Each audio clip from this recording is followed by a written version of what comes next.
Check me out now. Return of the smooth operator. Shotty on repeat. I say sleep later. This another favor. Consider me your neighbor. Lost a lot of fam in pursuit of the paper. She gon' catch the vapors when we slide by. The way I speak my mind, it's like I peak my prime, but I ain't close. I cruise through the night air. Fantasy a dream. Real world is a nightmare. Like Claire battling the brainless. Learn to live shameless. Talk about me a lie, but claim that I'm nameless. You aimless. So I'ma style on them. They washed up. It's a rap. Throw the towel on them. Gaining miles on them. Otakus for the win. Tacos, it depend on the mood that I'm in. Like Finn when it's time for adventure. This some new blue. Get ready to enter my mind for a few. Come and take a ride with the crew. I'ma show you how to recoup days lost when you vibe with the blue. Come vibe with the blue. Yeah. About time to regroup. Fly, got my eyes on the view. Never hear lies, only truth. Realize why they vibe with the blue. Vibe with the blue. Vibe with the blue. Vibe with the blue. Vibe with the blue. Vibe with the blue. Vibe with the blue. Vibe with the blue. Vibe with the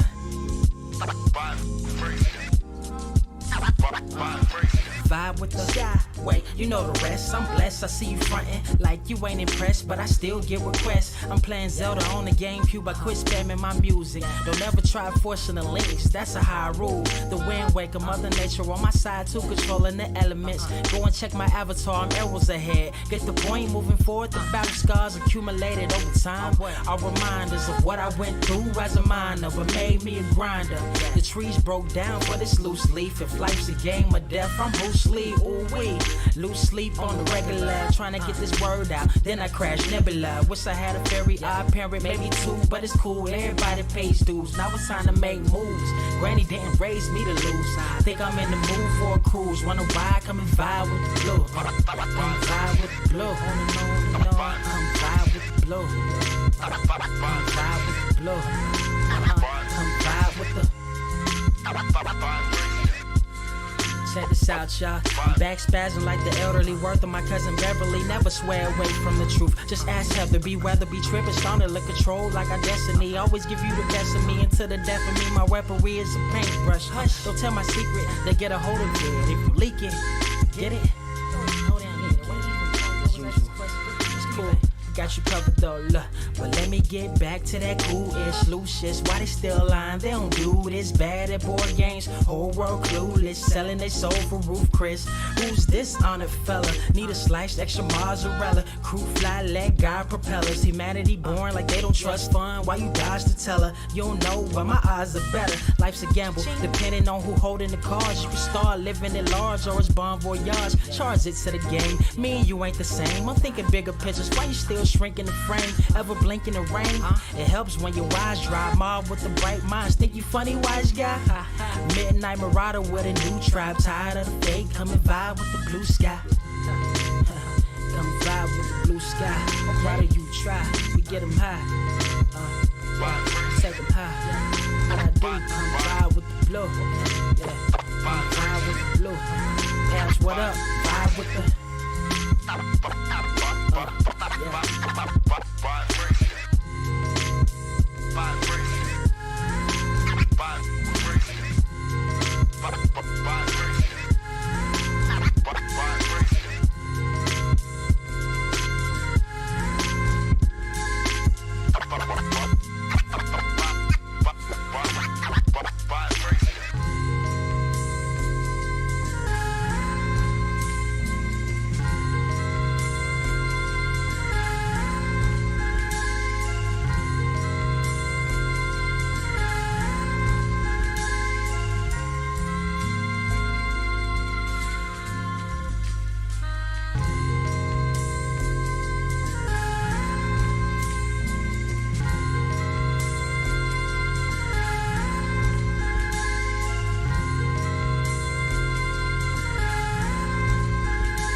Wise grass only greener when it's fertilized.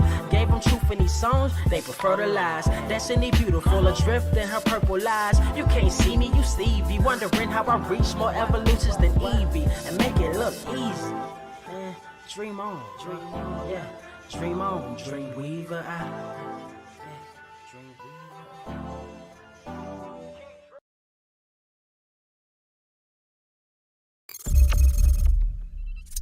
What is up, Earth's mightiest subscribers? It's your boy Ernie Blerd Without Fear. We back in the goddamn building. I'm here with my homie Carter Presents.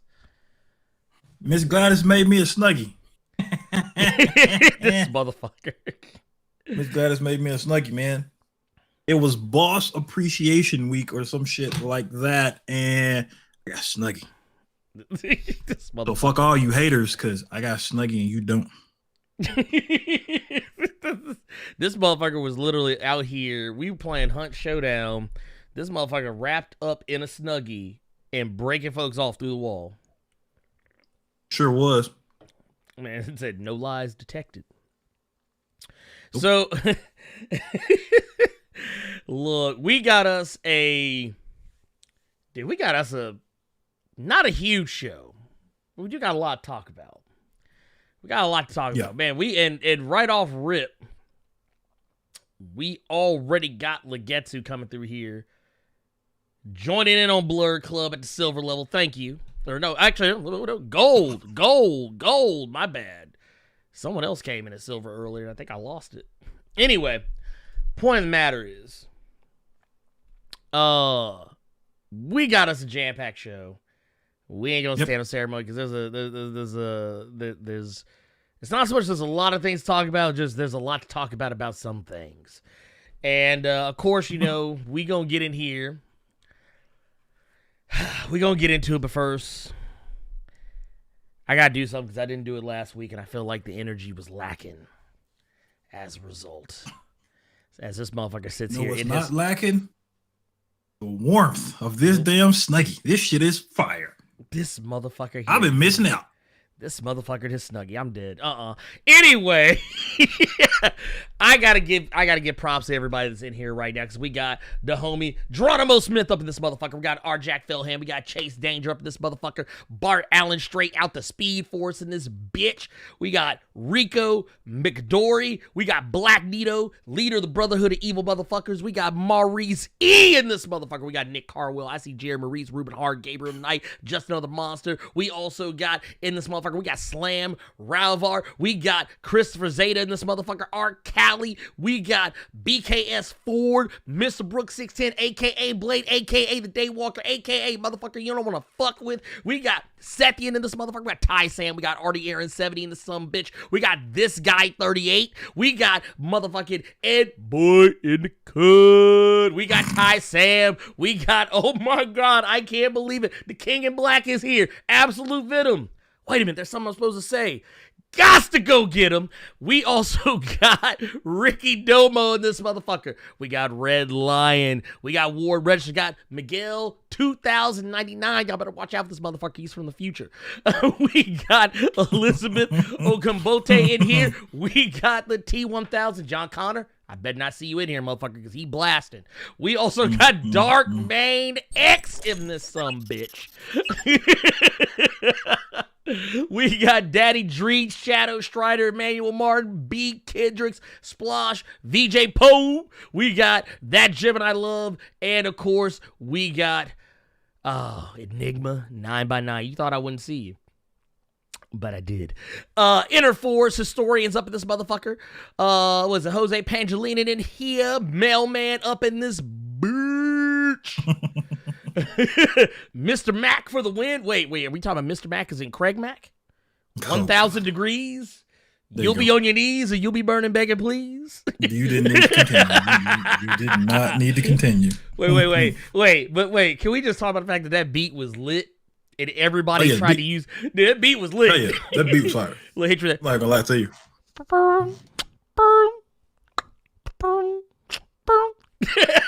I don't know what it was about that beat, but that joke was lit. I don't know what it was. I can't put my finger on it. Anyway, whew, Lord have mercy. Have mercy. We in here, and we already got a super chat this motherfucker. God damn. We already. Are you really surprised? Are we really surprised? No, we're not. I don't know why I am. I shouldn't be. But sometimes it's nice to just, you know, to be like, oh man, damn, y'all really out here for your boy. Yeah, you just be like, oh man, you know. But Yeah. let's see here. Let's see if we can pick this up real quick. We got the homie Eric Morgan coming through with the $10 super chat. And by the way, I'm out here fucking up, y'all. Cause guess what your boy didn't do? Uh-oh. Your boy didn't set him up. That's okay, though. We fixed it. Good morning and happy Saturday. Just some ground rules. There will be no trashing of Coming to America if you watch it on Jailbroken Fire Stick. As always, this message paid for by the Hellfire Trading Company. You know, the sad thing is, I haven't watched it yet. And I actually have Amazon Prime. I'm paying for Amazon Prime. I don't have Amazon Prime, but I don't have it. But I started watching it last night.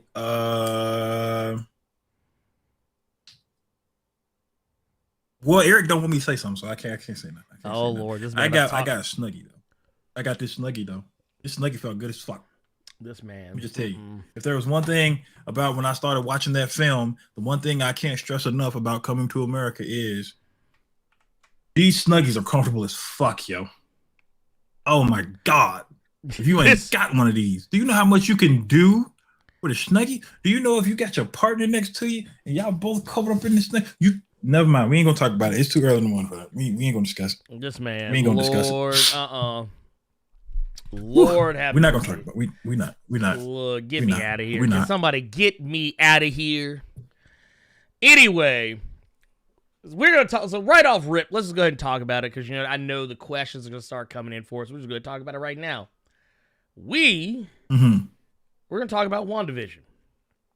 The WandaVision finale came through this past Friday, Thursday. If you really want to get, Thursday night. If you really want to get technical about it, but we'll just say Friday. Depending on your time zones and whatnot. This episode came out the gate swinging straight out from the previous episode where we learned that Wanda Maximoff, she is officially the Scarlet Witch. Officially. Agatha Harkness had Tommy and Billy hemmed up like this was a goddamn Disney Sunday movie. And next thing you know, we get to see Wanda and Agatha battle it out. We get to see Vision versus White Vision. Which, first off, I just got to point out something. We got to come up with some better names. White Vision. What did somebody call him? One video I saw, they called him Pre-Order Skin Vision. That was one name I did see on somebody's review. That shit looked like a pre-order skin. So somebody called him, they just kept calling him Pre-Order Vision. Look, wait a minute. So what you're telling me is if I put $5 down on WandaVision, what you trying to tell me is that I can get you trying to say I get the pre-order skin. You want? Yeah. But you know it's gonna be a Fortnite skin, right? Ugh. See, I thought you were gonna go the Avengers route, which would have made more sense. But I understand because that's a dead game, kind of how White Vision is dead now because WandaVision. But no, you went Fortnite, okay? Well, I mean, he's around.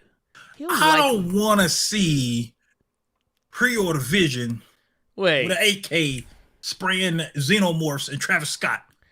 Look, hey, but I don't. You know you do. You know you do. Don't lie. I don't though. Don't lie. Don't lie. You know you want to see it. You want to see this beautiful white, milky white Vision coming at you. Coming at you with the shotgun. Okay. Call him Cataract. Absolute Venom, you ought to be ashamed. Absolute Venom ought to be ashamed. That boy called him Gentrified Vision. Damn. Look, Mayonnaise Vision. Lord. Oh, God. Dude, okay, jokes aside. So yeah, we talked about was it Mayonnaise Warriors? Dude, I actually realized that was a hashtag that was actually going on Facebook the other day. I didn't notice it. It was something going on. I don't know what it was. But like when I started typing it immediately like sometimes when the hashtag's already like kind of a thing and you start typing it out before you get like halfway through it. I wasn't even done typing mayonnaise and then Warriors came up and I was like, Lord, Oh God. I was like, Lord, what have I spoken into existence? Please tell me I didn't speak this shit into existence. But let's get back to it because we got some super chats that just dropped in. We got one from Justin Malone, $4.99 super chat says, "What up, homies? There's an Invincible Twitter TV spot. Can you play it? Carter's feedback is needed." I tell you what, last time we tried to play it, the stream shut down, so I'm not gonna do it. No. But I can't find it. I'm looking. See, my thing is, I feel like for motherfuckers that have not read the comic, I feel like that. I feel like they keep making trailers. Not that they've made a whole lot; they've only made like a couple. But I felt like the last trailer was dangerously close to like spoiling a plot point of the comic that like would be like a major reveal. For it wasn't close to it. It kind of fucking spoiled it. Kind of did. No, I mean it did. No, because okay. Case in point, I don't even want to say what it is. I don't even want to say what it is, just in case nobody knows what we're talking about. But I'll just put it this way: I was showing the trailer to my wife, who I want to stress to y'all does not read comics really. Like she reads them occasionally, like if it's something that like strikes her interest. But she's not really big into like comics the way I am, and we were watching a trailer together. She has no clue who Invincible is. She has no clue. She's never seen it. She's never heard of it. She has no idea what the fuck is going on. She watched that trailer and was like, "Is that?" And when she said, I was like, "Yeah, that's what's about to happen."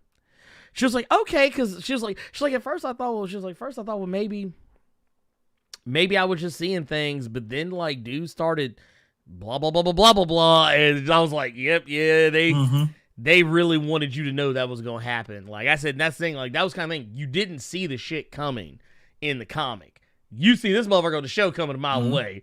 That motherfucker pulled. That motherfucker all but did this shit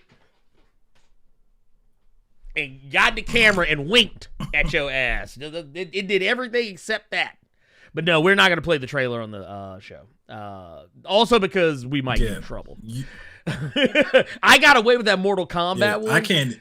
Because I've discovered that if you take two different copywritten things and just play them in your video, sometimes YouTube does not know what to do with that shit. And you got conflicting, because especially if they come from completely different companies, YouTube don't know how to handle that shit. So they just say, fuck it, gone. But I'm not taking that chance today. Not for Invincible. I'm not going to risk it for the biscuit. Not for Invincible's biscuit. Maybe if it was like Marvel's biscuit. Like if it was some X-Men's, I'd be like, all right, yeah, no, we playing that motherfucker. Run it back. There you go. You got Carter vision now. I got Carter vision now. Nope. Yeah, buddy. Damn. Let's see. Wait, we got Chi-Town Dan with the $5 super chat says the Westview Chamber of Commerce does not condone magical cat fights, using books of the damned, or shooting of thick sword agents. Thank you. Yeah, I'm about to say you don't shoot the thick ones. You don't shoot them. We love it. Lord, I just saw that shit. Caucasian. Caucasian. Lord, y'all need to get out of here. Lord, y'all ain't shit. Y'all ain't shit. And then we got Maurice with the $9.99 super chat says, "Hey Blerd, hey Carter, WandaVision was fantastic. I wish Monica had just a little bit more to do, but it was good. Show was great. Agatha Harkness stole the entire show for me personally." Yeah, yeah. Catherine Hahn will do that to a motherfucker. Yep. Look, Catherine Hahn will take your shit. I saw a Carter vision, the better vision. Hey, you know that? Can we get that for you for next Halloween? Can we get actual Carter vision on the show? We just want to paint his face red and put on like a green cape or yellow cape or God. some shit. I would have to wear fucking Y'all Carter Vision. Ugh. I would have to probably wear like a green Dickie set or some shit. Damn. Well, this motherfucker gonna show up looking like what was it, the 90s Roseanne Carter Vision. That motherfucker gonna show up with the goddamn. Oh God! Oh, he gonna have the motherfucking John Goodman sweater. No. But no. Getting back to it though. Thank y'all for the super chats. Getting back to it though, the thing that I think that caught a lot of people off guard was that none of the motherfucking conspiracy theories came true. Not a goddamn one. Not nary. Let me tell. I'm gonna get country on y'all for a second. I'm gonna talk to you like my granny used to. Oh, She's God. like, not nary one. That not a nan one came true. Everybody's like, oh no, Quicksilver. He's Evan Peters, the Foxman version of Quicksilver. He's gonna prove that the multiverse is real. No, he didn't. That motherfucker was a random ass dude who happened to be living in Westview and was basically the Ralph that Agatha had been talking about the whole time. Not only that, we didn't get no X-Men's. We didn't get no Professor X wheeling his little crippled ass up. Magneto didn't show up and claim his kids. Yeah, I don't know why people were expecting those two. Like, why? Like, Quicksilver, I'll give you, because I think this again shows that Marvel will work its fans. Because if you remember, Infinity War, Hulk was all up in those Infinity War trailers, running with Captain America at the end of the movie, Battle for Wakanda, all that. You didn't. That boy was in the first 10 minutes, got broke off, didn't see him since. Well, no. Oh no, I got you. I'm glad you said that. I'm glad you said that because there's a story we got that actually kind of plays into what you're talking about. Remember how motherfuckers like, oh, Dottie's got to be somebody. Yeah. Dottie has to be somebody. They hired Emma Caulfield from Buffy. They have to be doing something with her. There's no reason that they would have Emma Caulfield on this show to do nothing. And guess what? That's exactly why they hired her. So here's the deal. We actually got this. Emma Caulfield came out and said, this is in an interview with Vanity Fair. For those, and I want to make sure that I want to make sure motherfuckers know exactly who I'm talking about. For those who are not familiar with actress Emma Caulfield, God help you if you're not, but Jesus, Lord, heathens, all of you. She ain't really been on a lot of shit since Buffy, so. I mean, she was in Supergirl for like 2 seconds. I mean, okay, I didn't know that. I didn't fucking watch Supergirl. I don't know. I mean that is fair. That is fair. Who is now? I'm sorry. I'm being flippant. Anyway, but no, Emma Caulfield featured on the left here in WandaVision played Dottie.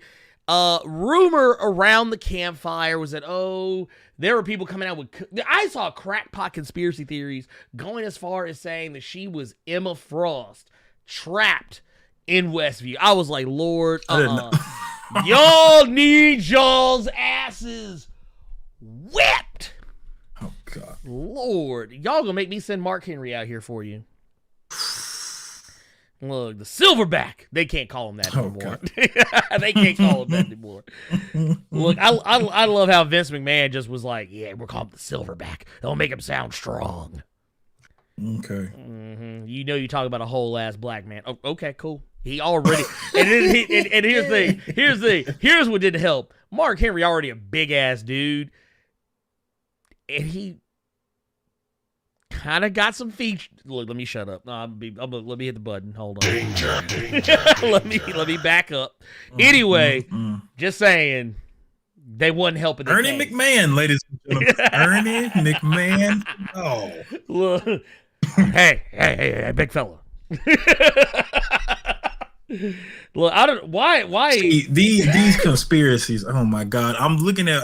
I just made a comment toward Ed Boy in the cut. Apparently, people went as far as saying that the toward the end of the episode with Scarlet Witch and all that good stuff. They said she was sitting at the lake from X3 where Cyclops got clapped.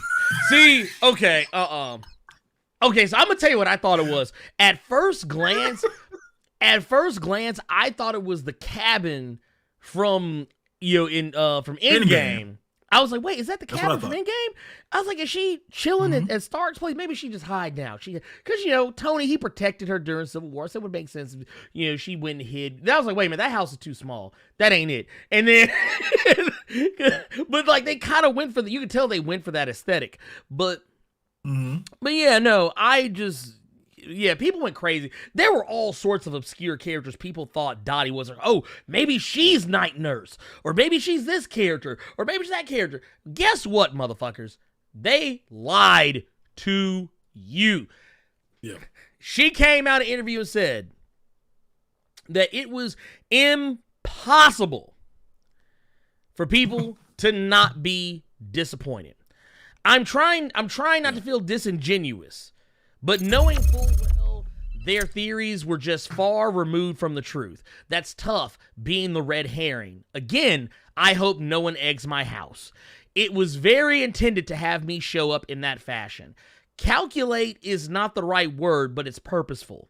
You're not going to have me show up and immediately think there's nothing to my being there. It's obviously going to pull in a similar fan base to Buffy. That was intended. And she now that said, she did actually throw out that she thought that the theories were cute. Going on to say that, well, you don't know what I've read. I was trying to think of a way that I could give you something, but I think Marvel fans are just very smart, and I think they're very thorough. They're very detailed, and they pay attention to absolutely everything.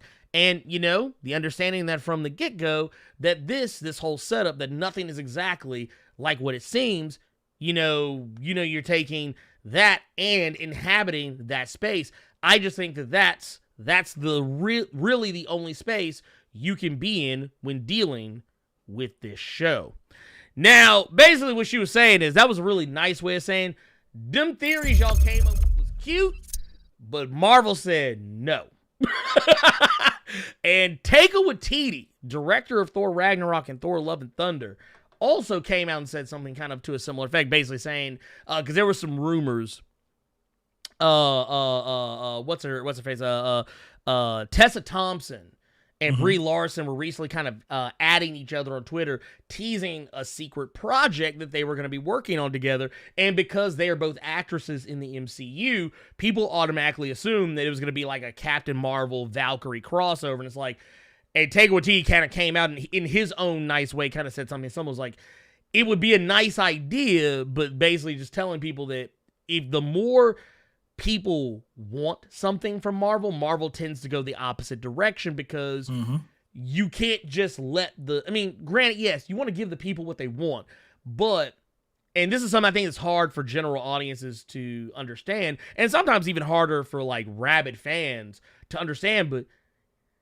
there's an old song, goes a little something like this, says, you can't always get what you want.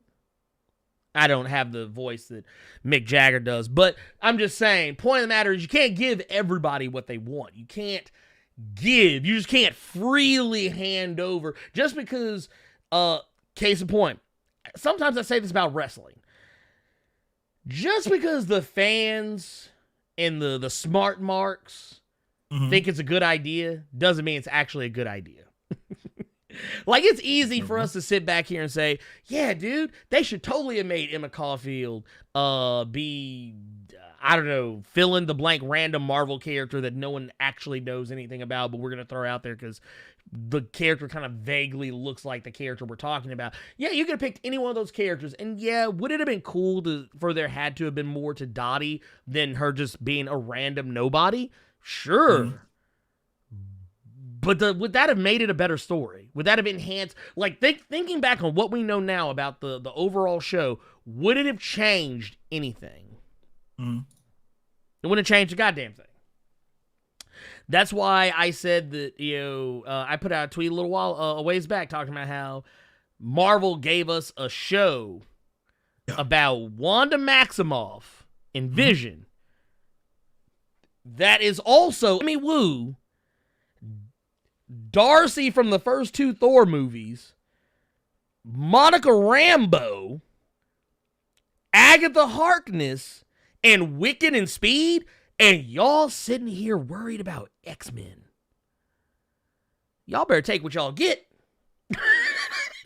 It's already too many characters. It's already too many characters to devote time to. They didn't even really get to devote time to some of those characters as much as they probably would have wanted to. And we got the show that we ultimately got. I don't think adding any of those things would not have changed honestly, if it would have changed my opinion of the show, probably would have made me lessen my opinion. Like, you know how people talk shit about the DCEU? They talk about, oh man, it's trying to do too much. They're trying to throw too much at us. Oh man, Batman v Superman. They're trying to rush to the get that Avengers money to get to the Justice League. Oh man, they're putting too many characters. Oh, why did Wonder Woman have to be there? Y'all motherfuckers that say that shit be the same motherfuckers talking about, like, man, I don't see why they didn't just put so and so in Avengers 1 or so and so in Guardians of the Galaxy. You defeat your own arguments because the answer is the same in both cases. Too many characters. Yeah. Too many characters, too much going on, too many people to care about, and people will lose interest.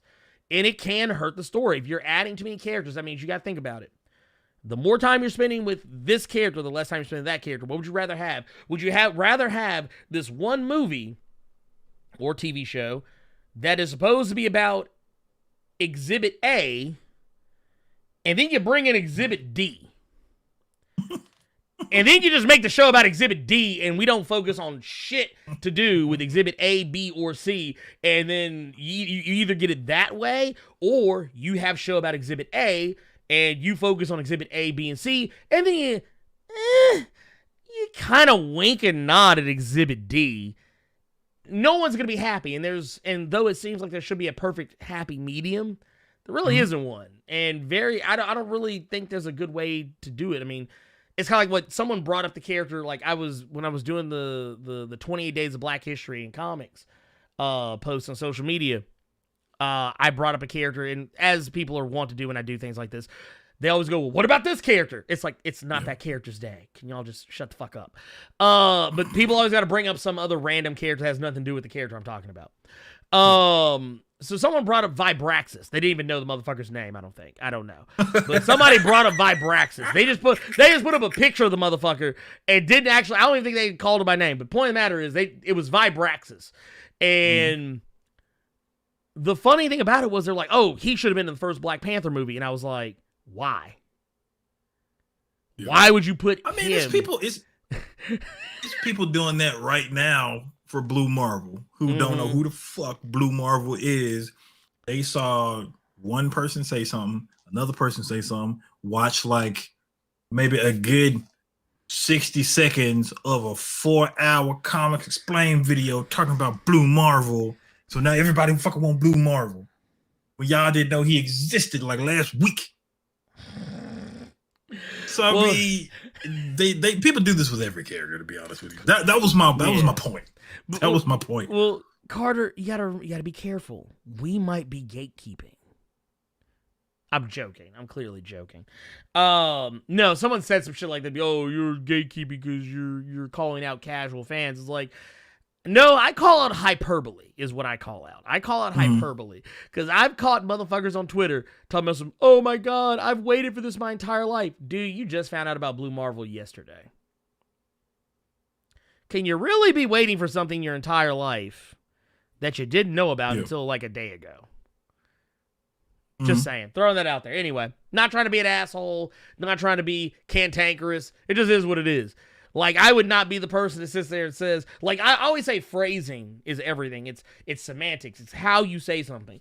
You could say that you've been waiting on a superhero of Blue Marvel's like all your life. But to specifically say that you have always been a fan of Blue Marvel and you have been waiting your entire life for Blue Marvel, even though you just found out about him like on Tuesday and today is Saturday. Mm-hmm. I like to tell people I hate when people speak in hyperbole because it tends to either overplay or downplay what it is they actually mean to say. So I always tell people, be careful with it, because to me, I'm going to take you at what you say. I'm not going to try and read between the lines on what the fuck it is you're talking about. But that said, kind of going back through it, one of the, what were some of your takes on WandaVision from this final episode? We had a lot going on in. We had a lot going on in, brother.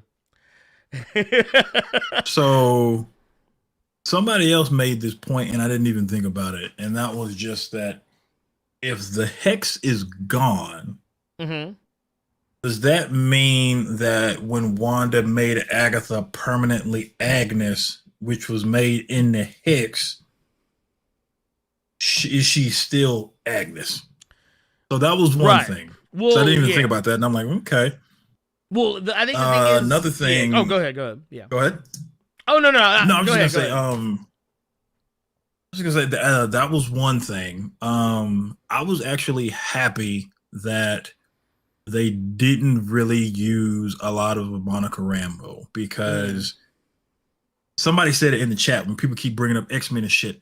Y'all forget that the name of this show is WandaVision, not X-Men, not mutants, not nothing, right? So I didn't want Monica to save the day. I wanted Monica. I want her to have her own thing. And from the ending that we got, it looked like she's gonna have her own thing. So that was the one thing I was happy about. That she came in, she did her thing, got the fuck on.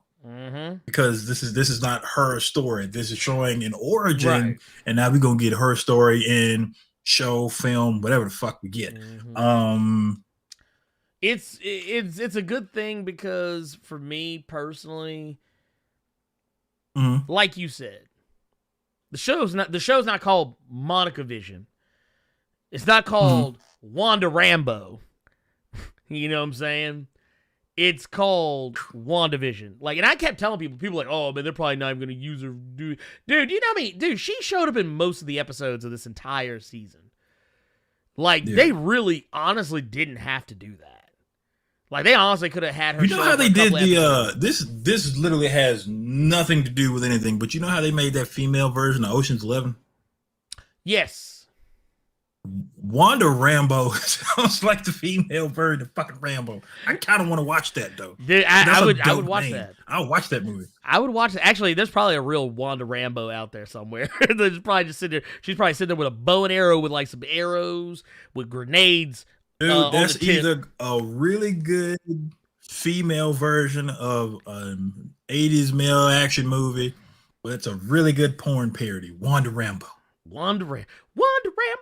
I don't know why I sang it in the cadence of Wonder Woman, but anyway.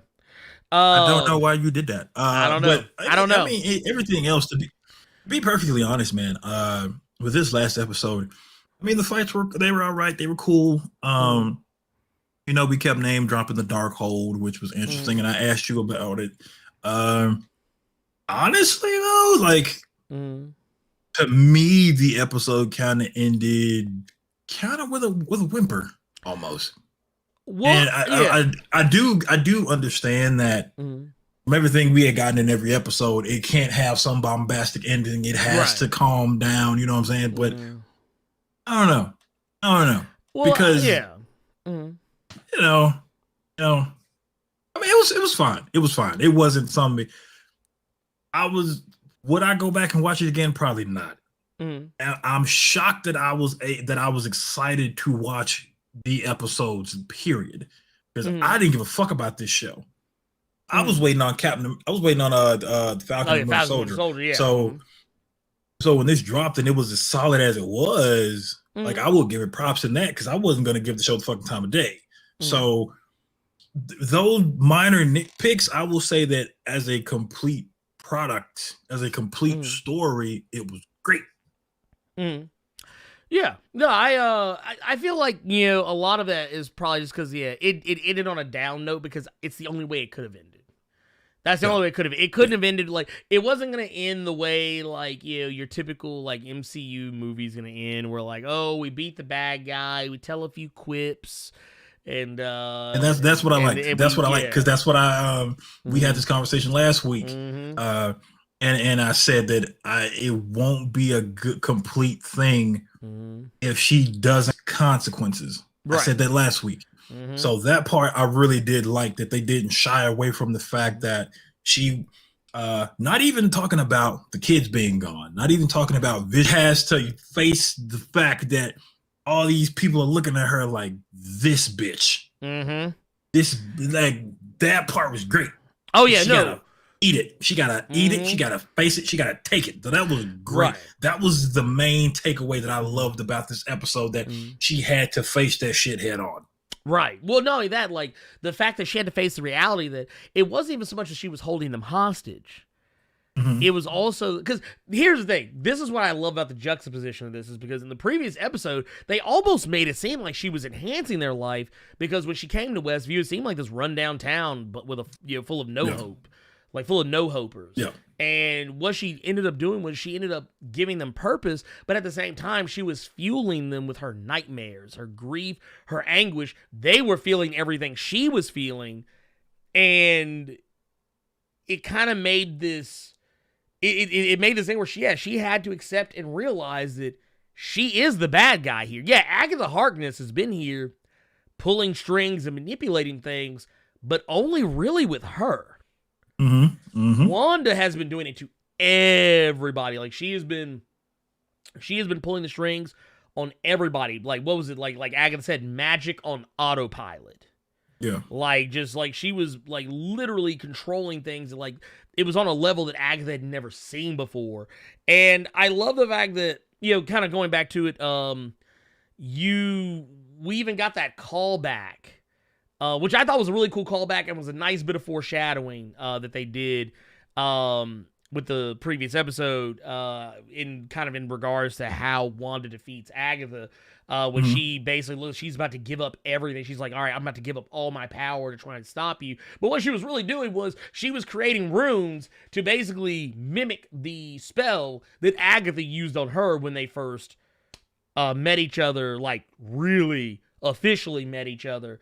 In Agatha's basement. I thought that was a really cool move because it was like, oh, here's a callback to this. And I liked how, Wanda and Vision didn't do that thing that we typically see in superhero movies and TV shows where the kids have superpowers and like, no. You can't get involved. You can't get involved. You might get hurt. No, the motherfucker was like, Wanda was like, Vision, you handle old boy. I got this. Billy, Tommy, y'all handle the military. I was like, what? Yeah. I was like, look. And then they had these little boys out here straight jacking. Dude, Speed hit old boy for his shades and his hat. and all they straps. I was like, Lord. But, and I even like the whole, one thing, and this may strike people as odd, I don't know. One of my actual favorite parts of this episode, though, was that it was also a time where we got to see two people who are fighting each other do the thing I always say should happen when you have characters of this type in a combat scenario. So, when we had Vision versus Mayo Vision, they had a conversation. Like, they fought each other, off rip. Of course. And it was a cool fight. I actually thought it was a really cool fight, the way they did it, because they really incorporated their powers against, like what Vision can actually do overall, incorporate into a fight where two people could do the exact same thing. Like in Marvel and comic book movies in general, because we see that a lot. We usually in the origin movie for most superheroes, the hero is usually fighting a villain who is the dark mirror of themselves. Like, what was it? Iron Man 1. What did Tony Stark fight? He fought a bigger fucking Iron Man. Yeah. You know, what was it? Doctor Strange. What did he fight? He fought another fucking sorcerer. Mhm. You know, it's like it's always the dark mirror of hell. You can even say it about Batman Begins. Who did he fight? He fought Ra's al Ghul, and what was Ra's al Ghul? Ra's al Ghul is just Mhm. Batman without a mask. Mhm. And a fucking army behind him. But I love the fact that they did this in a way like this is actually the coolest dark mirror version of a conflict. But I really appreciate the fact that they actually spoke to each other and using what was it, the whole the ship of Theseus as I guess kind of as a measuring stick to determining whether or not which one of them is the real Vision. It was a very Vision way to handle that fight. Yeah, I thought it was I cool. will say one thing that you brought up Mhm. when people were first talking about, is Agnes really Agatha Harkness? One point you made was that she wasn't really a villain. Mm-hmm. You know, and I do like that fact, just because somebody in the chat just made it a thing of to where is Wanda innocent of true villainy by reason of PTSD? The one, and I think that would, it's kind of a slippery slope with that. I would say that, you know, she was the true villain of the series, and she was the true villain, but then she was the villain that actually learned the error of her ways and faced those consequences, you know, because Agatha was there to kind of knock the sense into her, you know, because Vision was there. And that part, that part was great. I love that you had like a light and dark side, you know, and this by the way, I'm not laughing. doing I'm not laughing at you. I just want to. I want to make that clear. It's somebody said in the chat that just made me crack up a little bit. Oh no, you probably about to laugh at what I say next, and I'm not doing this to purposely throw shade at this, but Wonder Woman 84, this how you do it. Oh yes, this how you do. This is how you do a female, like a woman-led superhero anything. Make it like this. Make it fun. Make it interesting. Or even like if to make your villain, and then make that villain face consequences of his actions, but still you kind of get the somewhat happy-ish, happy as you could make it kind of ending. Wonder Woman 84, this how you do that, though. Also, I want to point out, this how you do it. You not like. Also, I don't know if you saw us in chat. Everything Shiver said, Vision versus Vision equals on site. It made me laugh because of what we talked about earlier. Yeah. You come to Memphis, man. It's on site. Anyway, man, fuck that motherfucker. Man. Anyway, no, not you, but just saying. When I say fuck that motherfucker, it's somebody me and Carter were talking about personally before the cameras were rolling. But anyway, man, I'm trembling in this Snuggie right now because of that conversation. I am trembling in this Snuggie. That man said, I'm like, well, but here's the other thing I want to talk about too, is that with Agatha, and then going back to Vision, did you notice how sinister and ominous Agatha sounded when she turned her into Agnes, back into Agnes rather. Nobody caught that because I felt like that was still Agatha talking. Yeah, it felt like it. It felt because the way she what she said, "Okie dokie, artichokey." Like I was like it was Agnes, obviously. But you could but knowing that that's Agatha Harkness, you get the impression that, or case in point, when Wanda said, or where she says, "See you around" or whatever, and then she says, and "Not if I see you first." I knew. I'm like, that's still Agatha's ass. Yeah, Agatha's still in that motherfucker. Agatha gonna come. Dude, trust me. Catherine Hahn just secured the Marvel Disney bag with this show. Oh, yeah. Most definitely. They ain't done with her yet. I guarantee you, they may let her stew for a minute. Like they may, like kind of like how I feel they're gonna do it with Mayo Vision. I feel like what they're gonna do is we're not gonna see Mayo Vision for a while. We're probably not gonna see him. We're not gonna see him again for probably till like the next Avengers movie, and then like he'll pop back up at a time when he's needed the most or whatever, some shit, or he'll just appear for whatever reason. when he's needed. It's one of those situations where I like how they set all that up, and of course, introducing the Darkhold, and like which technically they did in the 2 episodes ago, and I think people were not certain that it was a Darkhold because the Darkhold in the MCU, at least in regards to Agents of Shield and Runaways, the Darkhold looked different. It actually the book literally said Darkhold across the cover of the book. This one was like a big rune that was in the center of the book, and the usage of it I thought was really cool. I liked what they did with it. I like how they set it up, and this kind of takes us, I guess, everything else was great. Once again, the Vision conversation probably might have been my favorite part of it, of the whole thing, just because it literally was a question that like you have to ask yourself if this Vision, if you are if you've been had parts replaced, if you've if pieces of you have been replaced, if the rot has torn at you and has made it to where things had to be removed from you and then have new things put in its place, are you in fact still the original thing? And it was a really cool way. I thought it was a really awesome way to make them have that conversation and to have them logic their way into a conclusion that was favorable for both sides. Because at the end of the day, I was just gonna say, Ed Boy in the cut. I think you're gonna be free from getting put in the hole for at least 2 shows because of that comment. He said, Disney giveth with Catherine Hahn and Disney taketh away with Gina Carano. Balanced as all things should be. You are free from getting put in the hole for at least 2 shows. At least 2. At least 2? I'll give you props. I give you props. I see you on that. And I just want to say, Catherine Hahn is just so sweet. Just so sweet. I was watching, she was on somebody's show. They were talking about the WandaVision finale. It was like right before it came out, and I was like, man, Catherine Hahn's just so cool, just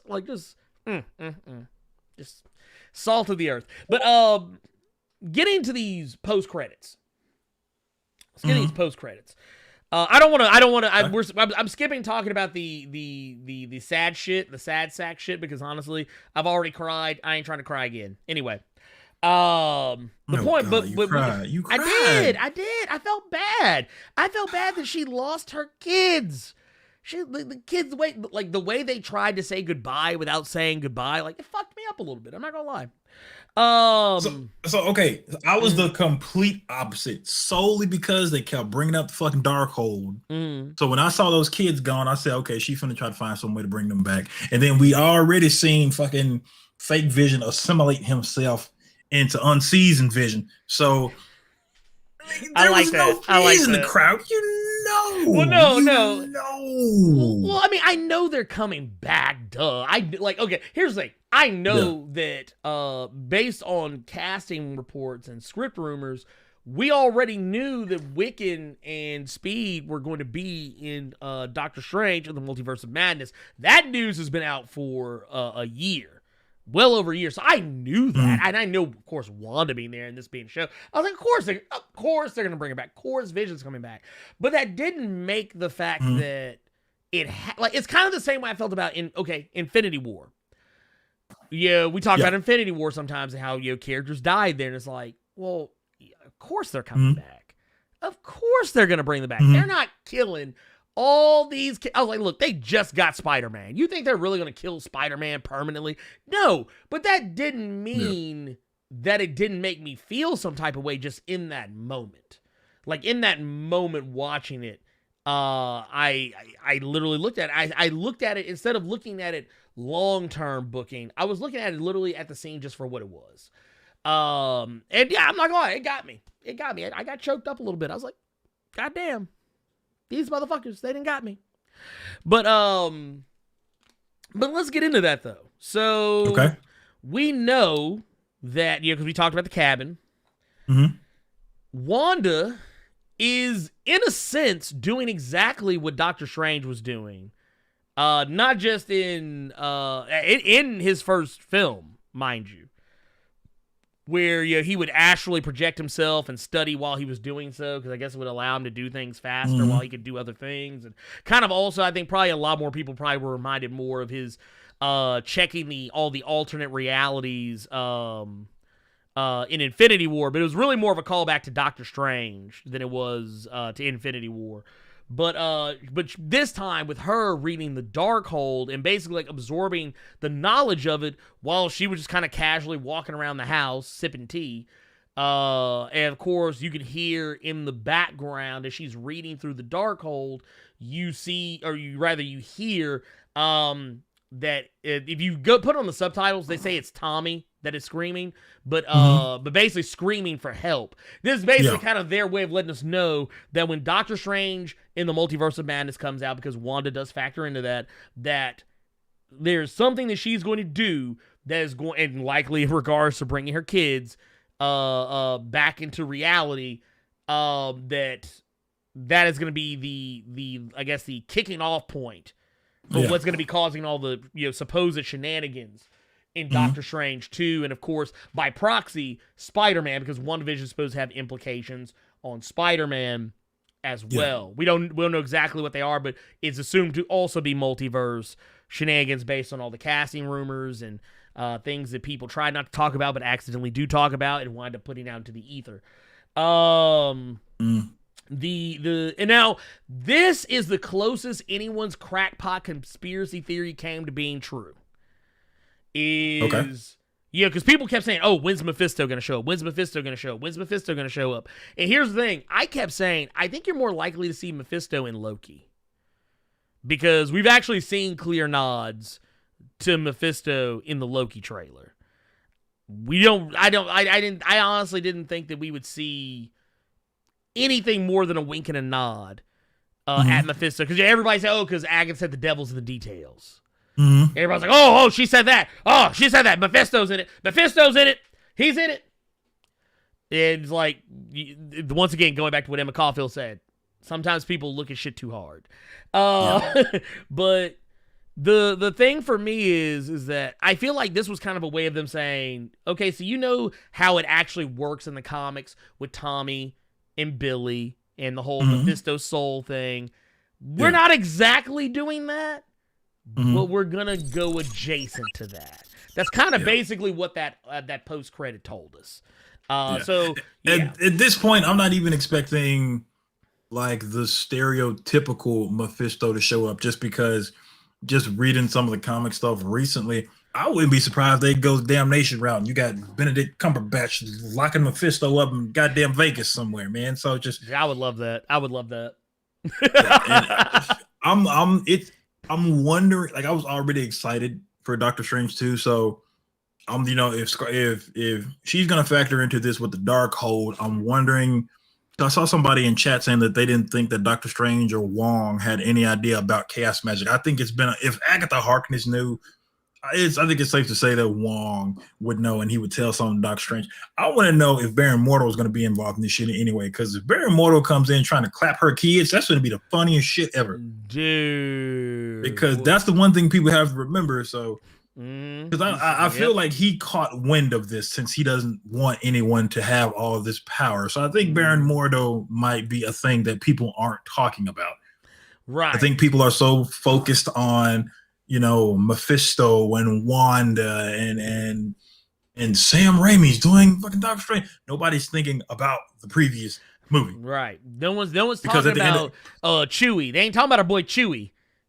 You know what I mean? So that's the one thing I think people keep screwing up on. It's just like you all kept trying to, just like you all couldn't remember that the name of the show was WandaVision, not X-Men and Friends. You all need to remember that this is Scarlet Witch, but this, at the end of the day, is a Doctor Strange sequel. Right. This is something about to go down. Yeah, no, this is here's the thing. Here's the two projects that Kevin Feige has consistently talked about in regards to this television series. Spider-Man, Doctor Strange. That's it. Speaking of, let's also talk about the other one, because this is also another tie, and I guess it kind of ties into another thing I want to talk about, is the fact that we got another post-credit. This actually came before the one we mentioned, but this one involved Monica Rambeau, kind of letting us know where Monica Rambeau is going to be going after all of this. We got the tease. Yeah, we had an agent come down that she was like, oh hey, so and so wants to talk to you in the movie theater. It's kind of like, movie theater, all right. And it's like, okay, whatever. At first, I half expected Nick Fury to be in there, but when Monica got in there and no one else was in there but her and old girl, before it happened, I was like, this motherfucker is Skrull. And sure shit, motherfucker was a Skrull. And basically kind of I think this would be the best time for you to explain what you think the actual ending is, because from one thing I did do on this last episode, I watched several people's reactions to it. I watched several people's review on it, and they all collectively said the same thing about who the Skrull was actually talking to Monica about. So I think this would be the best time, because that ending scene was whack to me solely because I didn't watch Captain Marvel and I didn't know who the fuck this Skrull was talking about. Okay, so here's the deal. Yeah. So for those who do not remember, in Captain Marvel, Talos. Okay, I'll put this. I'll explain this to y'all the way I try to explain to Carter. For those of you who actually watched Spider-Man Far From Home, spoilers for Spider-Man Far From Home, but the Nick Fury and the Maria Hill, who are clearly not Nick Fury and Maria Hill, they were actually Skrulls. Those characters were in Captain Marvel, and they have a child. Now, that child got really buddy-buddy with Monica Rambeau in the first Captain Marvel movie before they went off into space to go find their home with the help of Carol Danvers. Honestly, when old girl pulled up, I initially thought, I wonder if she's the daughter.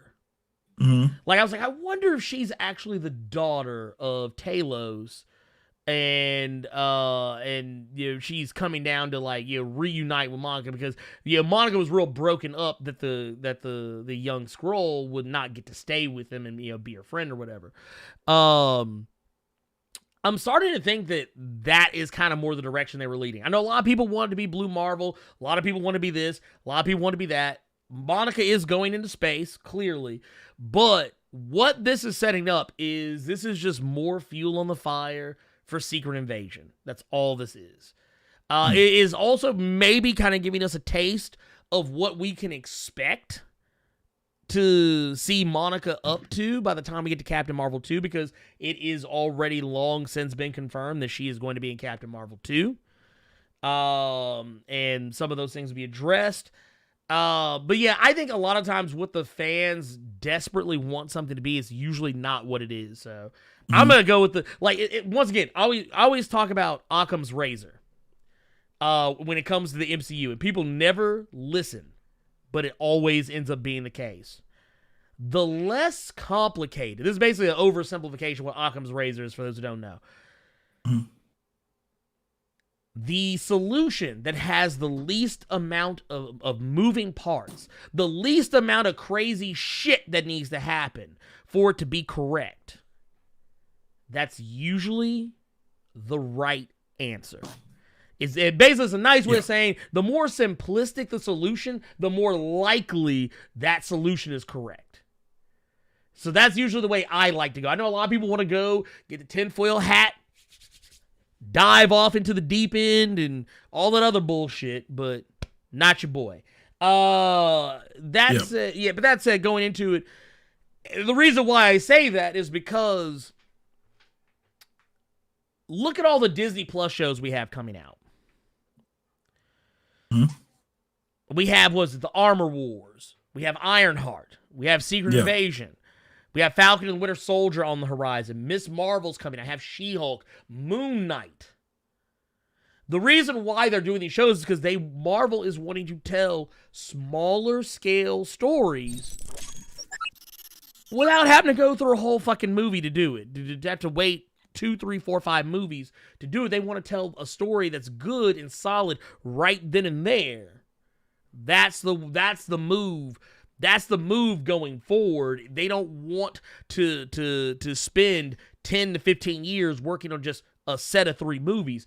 Why don't we just, if we can tell the story right here in maybe, I don't know, 6 to 8 1-hour episodes, then so be it. Let's do it. Let's tell the fucking story. If they can, and they've proven that with WandaVision, which has made me even more excited for a show I was already excited for, and that's Falcon and the Winter Soldier. Which I think, is I think people are gonna, I think that one also people are gonna love. Yeah. But that's going back through that though. Here, let me deep dive back in this motherfucker because we got some super chats going on up here. Here, let's roll them back. Let's see here. Where'd it go? Boom. Jason Davison came through with a $5 super chat saying, loved WandaVision. Liked the new suit and exploration of grief. I wonder if y'all could have had one fan theory or plot twist, what would it have been? Well, I can go ahead and tell you what mine was. Okay. And I'll put it like this. Everything that I think Carter and I have predicted for this show thus far, like it was mostly stuff that we predicted like as episodes were going along. For the most part, we have been correct. Like for the most part, we have been correct. Like we didn't really have any crazy crackpot theories or anything like that. But I think the only thing that I didn't get right was Quicksilver. And more so in the sense that who he really was. Yeah. Like, I actually kept telling people, I think he's just a random dude. I think he's just a random dude that she gave. You were correct in that instance of that's not a fucking mutant. I was wrong in that instance just because I put it past Marvel that they wouldn't troll you. Oh, I know I just brought up the shit from Infinity War with the Hulk, and that should have been in my mind as soon as we saw Quicksilver. I'm like, okay, they doing this shit solely so people go crazy. Solely so people just lose their fucking minds about, oh my God, it's happening. Oh my God, it's happening. And then just pull the rug out from under you. So I think I should have more listened to you in that instance. That'll be the last time you hear me say that shit on this show. Damn. I didn't really have a twist because I really was not expecting to like this show. To be perfectly honest. I don't know, dude. If I could give you one crackpot conspiracy theory, I don't know. There was a part of me that was thinking that maybe somehow, some way, some random ass, let's go ahead and start the Young Avengers kind of deal. We were going to see like a teenage Wiccan at some point. Okay. I see what you're talking about. That was kind of in the vein of like Fantastic Four when Franklin popped up from the future and he saw his younger self. That kind of crossed my mind once.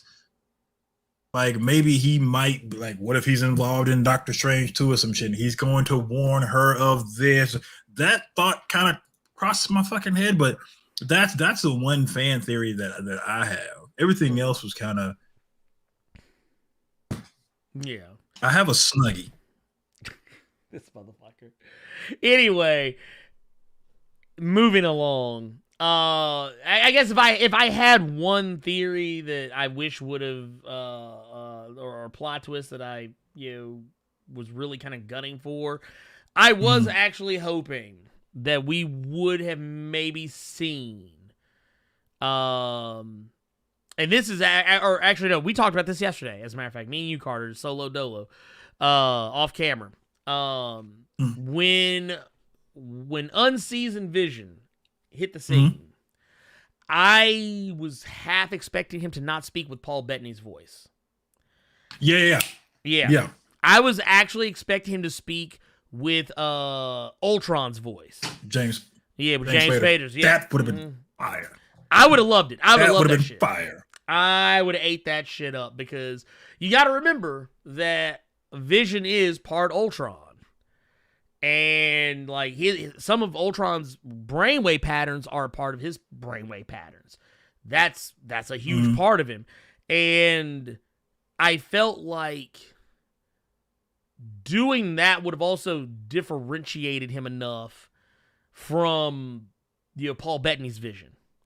And it could have made that whole conversation even more interesting.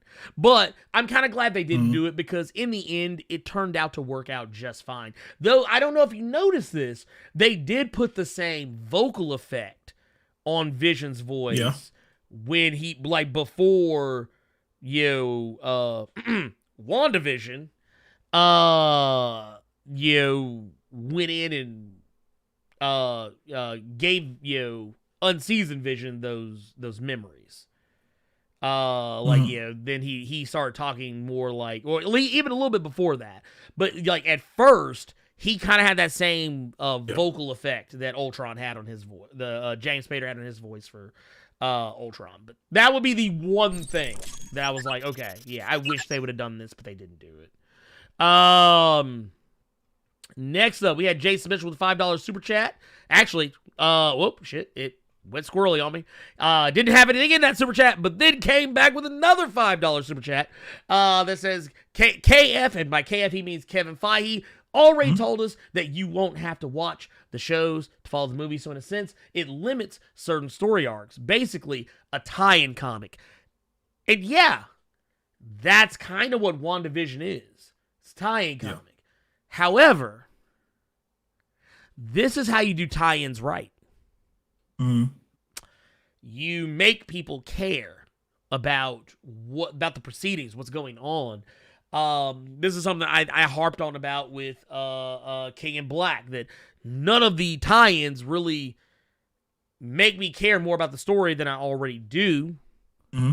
Thunderbolts, I think, is interesting because, like, they're doing things with that team that they wouldn't, like, I wish that they put the same kind of attention to detail and the same type of story beats in some of the other King in Black books, but in order to do that, that means they would have to kill characters that they don't want to kill off.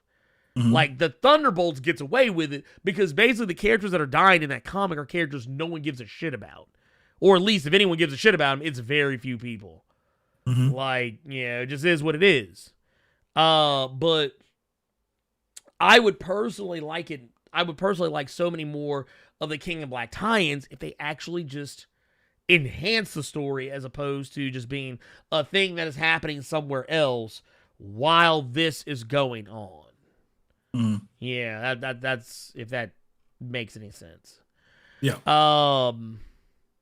Cloudy D with the $5 super chat says, just supporting the boys. Says, now we wait 2 weeks to watch my man Falcon toss that shield. Brother, you ain't lied. I didn't realize it was just 2 weeks. Yeah. Yeah, matter of fact, 2 weeks. Well, here, let me see. Yeah, give or take, about roughly, just right around 2 weeks. Barely. Just barely. Let's see, it was 1, 2, 3, 4, 5, 6, 7, 8. Let me see. It's a little under 2 weeks. It's like, 9 or 10 days, give or take, depending on when. Like, if you're like me, you watch the show when it comes on in the middle of the night as opposed to waiting until like the actual day that it comes out. It's probably closer to like 9 or 10 days. But it's not that far off. But still, just under 2 weeks. But still, that's a short turnaround. That's a short. Yeah, turnaround. It is. It really is. But it gives us some time. It's going to give us some time to kind of focus. It'll give us some time to focus. I'm okay with that. Let's see here. We've got Absolute Venom. Gots to go get him. Says, I always wondered what Hayward's plan was, and then I thought he wanted to use White Vision to destroy Colored Vision to make Westview great again. No, he didn't. Lord. Danger. He didn't. Hold on. I got to go. Goodness. Oh my God! And while he's walking the fuck off, Nicholas Kelly, since unseasoned Vision is just flying around at the moment, do you think we may get the Vision family? Absolutely not. And since he wants to walk the fuck off and he can't hit the button for this other super chat, we have one from what's this? Goofus Lankiest with the 499 super chat. The Mind Stone wanted to bone Wanda so much that it made a body for itself, thinking with its little mind. Danger. I mean, that's a fine ass Olsen, so I'm not mad at the Mind Stone, dog. And you got to remember though, that Mind Stone isn't really the real Mind Stone. It was Scarlet Witch's. It was all in her head. So maybe, just maybe, the Mind Stone that she created from herself, maybe she wanted to fuck herself. You don't think about these things. Think about these things. And now that we know she can astral project herself, well, how do we not know that astral projection didn't get off that porch to go get bedroom boomed by the Darkhold one? See, y'all don't think about this shit. See, that's why they pay me the big bucks. That's why I have a good ass assistant who buys me Snuggies. See that y'all don't think about these things, y'all. You see, I'm fucking great, man. I'm the truth, dog. Man, listen. Good God. Oh my goodness. But yeah, Nicholas, if you're trying to see the Vision family, you ain't seeing that shit. Not on big screen. No, I highly doubt you see that shit on the small screen. No. I mean, let me be real here though. Would I love to see it? Yes. Do I think we'll see it? Fuck no. Because then people try. Well, I tell you what. Because we never really were told. We were never really told if WandaVision would get a second season or if it was even going to be more than just that. But I think that if you wanted to do something like, if people said, okay, we really want another season of WandaVision, and Marvel being like, well, we really don't want to do that. But I tell you what, we'll give you this instead. If they want to give you something that's as close to a second season as humanly possible, it would be a Vision TV show. But and adapting that comic. Yeah, but I don't think that would happen. I would like to be proven wrong. But I agree with Carter. I don't think we're going to get that. Eric Morgan, welcome. We got in the Blerd Club at the silver level. Thank you so much for that. Thank you for coming to join us, pulling up a seat, sitting down. Welcome, sir. Chilling with us. We appreciate you. Let's keep it moving. Because we still got plenty to talk about. And this one I think we can sum up pretty easily. So, Carter? Yes. You know how we've been talking about everybody wants those X-Men's. Yeah. Everybody wants those X-Men's, goddammit. Lord. Well, according to Illuminati, you're getting them X-Men's. I mean, granted, we knew we were getting X-Men's. We knew that. But not the way that you were probably hoping. According to Illuminati, who sometimes has a decent record of calling some things. I just appreciate the fact that you were just like, this might be some bullshit. Hey, I'm just saying. I appreciate you not lying to the people. No, I'm not gonna lie to you. Look, okay, this is why, I want to preface what I'm gonna say here by saying that I've had people send me articles on Twitter and on Discord, and they'll be getting hyped. They're like, "Oh man, did you see this article? Oh my god, dude, they just confirmed it. Blah blah blah blah blah blah blah blah whoop de woo. This that." Like, pick any random thing that you know could never fucking happen in the MCU. And just imagine someone writing an article about it saying that it's going to happen. And then you get all your friends hype only to find out that the website this article comes from is We Got This Covered. There was actually an instance where I kicked somebody out of the Discord, and that's when I found out I could do that, and I got kind of excited. Somebody tagged me in something saying, "Carter, look at this story. Apparently John Bernthal is quite possibly going to be in the new Avengers movie." And then I look at the link, and it was from this website called This Brother Know What He Be Talking About.com. I kicked him out of Discord immediately. Kick that dude right out of Discord, just with extreme prejudice. Get the fuck out of here. No, we don't need Joe Kine around these parts. Yeah. This Brother Know What He Be Talking About.com? No, you got to go. You got to get banned. I'm sorry. Yeah. I'm sorry. About I that. thought I only had that ability in the YouTube chat. Now that I know I can do it in Discord, no one is safe. Well, No one is safe. Everyone can catch it. Well, we can definitely say that. Speaking of everyone can catch it, apparently no one can catch that. If you want to have a hot property, you know, let me ask you this, Carter. Yes. If you yourself, Okay. if you yourself could, let's say Kevin Feige approached you and said, "Brother, I need you to control the X-Men franchise in the MCU. I'm putting you in charge. Okay. You can name this franchise whatever you want. What would you call it?" I wouldn't call it what this story called this shit. Oh, Lord. I would go the safest route possible. And that's easy. Dude, Children of the Atom. That's easy. Children of the Atom? Children of the Atom. Okay, all right. So, yeah, Children of the Atom. According to Illuminati, they think that the Marvel's X-Men reboot in the MCU is going to be called The Mutants. With the Fox Spider-Man font and coloring. Mm-hmm. Damn cartoon. That's the Spider-Man cartoon font and color. I don't give a damn what you say. I watched that cartoon and played that PS1 game way too much. That's the font and coloring. Plus, I'm going to go ahead and say it. Even though I said I wasn't going to say this word anymore on this show, I wasn't going to say this word, period. But you know what? You know what that looks like to me? It looks like it's really trying to say, with the all black backdrop, it looks like it's trying to say Marvel Studios, niggas. That's what it looks like it's trying to say to me. And I already don't like this website because that's what I feel like it's trying to say to me. That's just what I feel like it's trying to say. Wait a minute. So wait. What you're saying is Marvel's going to turn the X-Men into a Dave Chappelle skit? Wait. Someone said what? The Muties. Goddamn. The Muties. That's what we're going to call it. Well, but here's the thing though about this.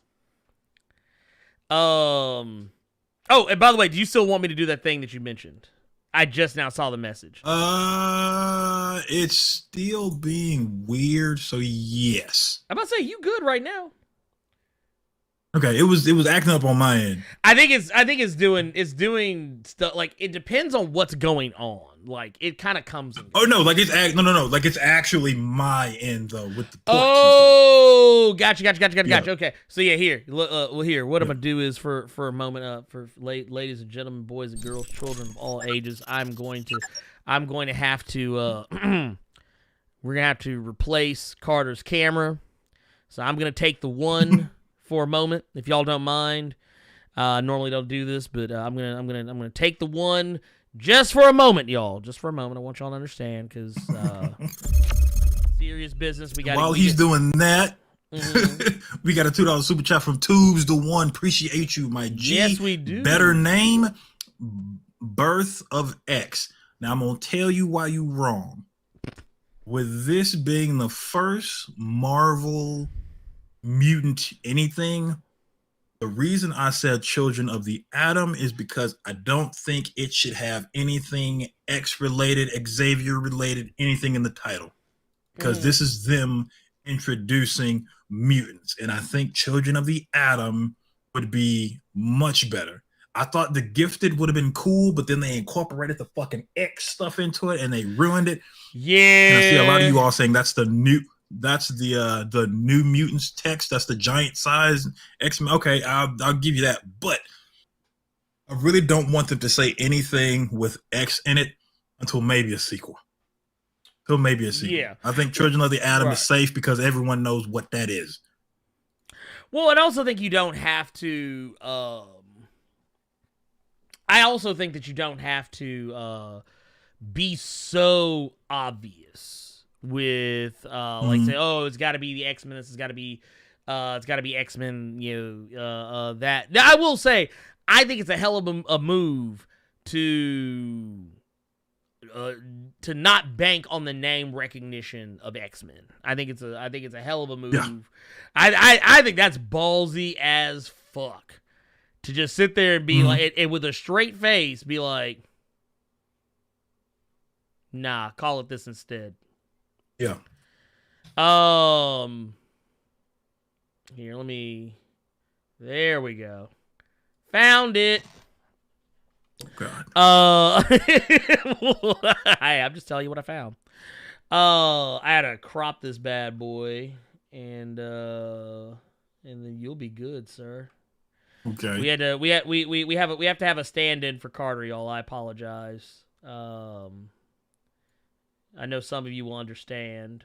And I see some people in the chat. I see people are saying that X can be X gene, not necessarily Xavier. You are absolutely right, but everyone already going to have it in their head that the X, even though it can be X gene, that X will always be synonymous with Xavier. So that's the only reason I think that Children of the Atom would be the best fucking pick.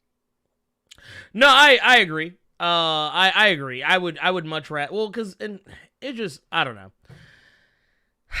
I can't help but feel like, yeah, man, I don't know. I can't help but feel like this is a very poor opportunity to, or rather a poor decision and a missed opportunity, rather. Because, okay, I know what happened here. I know exactly what happened here. Remember way back, let's go in the Wayback Machine. Y'all remember, it was about 2 San Diego cons ago, whatever, maybe 3 possibly, I can't remember, it's been a while. Remember how at the end Kevin Feige just kind of casually threw out that the mutants are coming to the MCU? Like, he just kind of threw it out there, like, just kind of random little, was just like, hey, also we got Blade coming in. Also, we got the Fantastic Four and the mutants coming. And like, he didn't say X-Men, he just said the mutants. And people just, I think people took that and just ran with it. Now, it's not to say that Kevin Feige is not bold enough to make a movie called The Mutants, because I think honestly, Mutants probably would be a catchy title, but I just feel like he wouldn't go that route. I just feel like personally, I feel like he wouldn't go that route. But I could be wrong. The fuck do I know? I don't know what the fuck I'm talking about. Shit. It could be anything. But I don't know. Personally, I would hope that that is not the case. Me personally, I would hope that they would not go this route. I don't want them to, like, honestly, just call it fucking X-Men. Yeah, just call it fucking X-Men. Is it that hard? Can we just call things what they are? Can we just say, yeah, it's X-Men's. That's what it is. I see the super chat from Eric Morgan. Dude, I just saw that shit. Hold on. Lord. Oh, wait. We go. Look, J-Ryan, I'm going to get to yours first. I'm going to get to yours very soon, but I just got to say, that man said, just call it Storming Them. Lord. Marvel Studios, Storming Them. And then you just cue like the Sanford and Son music and some shit. Look, a Spike Lee joint. Ew. Marvel Studios, Storming Them.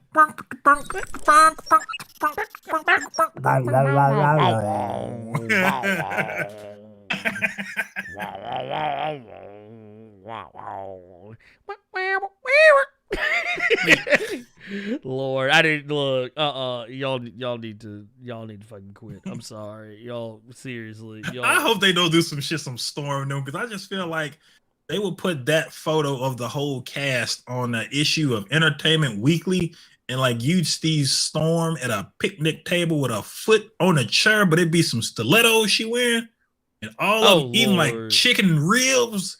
Marvel Studios' first big X movies, Storming Them. You see like speakers, like big ass speakers, and everybody's driving Ford Explorers and Durangos with spinning rims on it. God, Lord, don't do it. Don't speak that into existence. You know what you done now, right? They did it to themselves, talking about that shit's gonna be the mutants. Get out of here. We know what you're trying to say. Y'all could have thought of any title for your clickbaity stories, Illuminati, and that's what y'all gave us. Marvel Studios. Y'all thought this was it. The niggas. That's what y'all thought of. With the black backdrop. I'm not crazy. Look, I thought y'all got one over my head. Do y'all not know who I am? I got a Snuggie now. I'm the intellectual levels that my mind is able to comprehend. Oh my god! I'm finna start saying big words like T.I. on every episode now. Look, we got Carter. We got you back. We got you back, sir. Carter has returned to us, ladies and gentlemen. Roshan Nesbitt, Spike Lee's The Uncanny X-Men, a Marvel Studios joint, sounds fire. I'm gonna need you to go ahead and go in the hole. That's what I'm gonna need from you right now. Don't do it to him. No. Don't do it to him. No, I don't want to see that.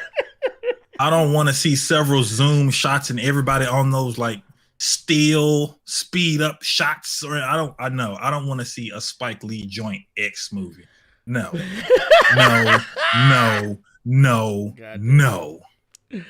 Let's see. We got one from Jay Ryan says, the $5 super chat says, I bet they will make the movie star with Mora dying and timeline being rebooted. I'm not gonna lie. I kind of hope they don't. I kind of hope they don't. Do you know what that sounds like though? What's that? That sounds like that doesn't sound like a film. That sounds like a TV show. Yeah, that actually sounds more like a TV show than like where every episode will be like her going through a certain one, then she dies, and I'll wake up again. That's what that sounds like to me. Wait, so you about to talk shit about Quantum Leap? Are you about to talk shit about Quantum Leap? No. See, no, okay. I'm not. You remember that whack ass Tay Diggs show where he was a cop and he kept dying, but then he kept waking up doing the same day over and over again. What was the Daybreak? That was the name of it. Dude, oh my god. I was like, please don't be getting ready to talk shit about one of my favorite TV shows. I was like, I love Quantum Leap. Every leap Kelly said the 5 X-Men.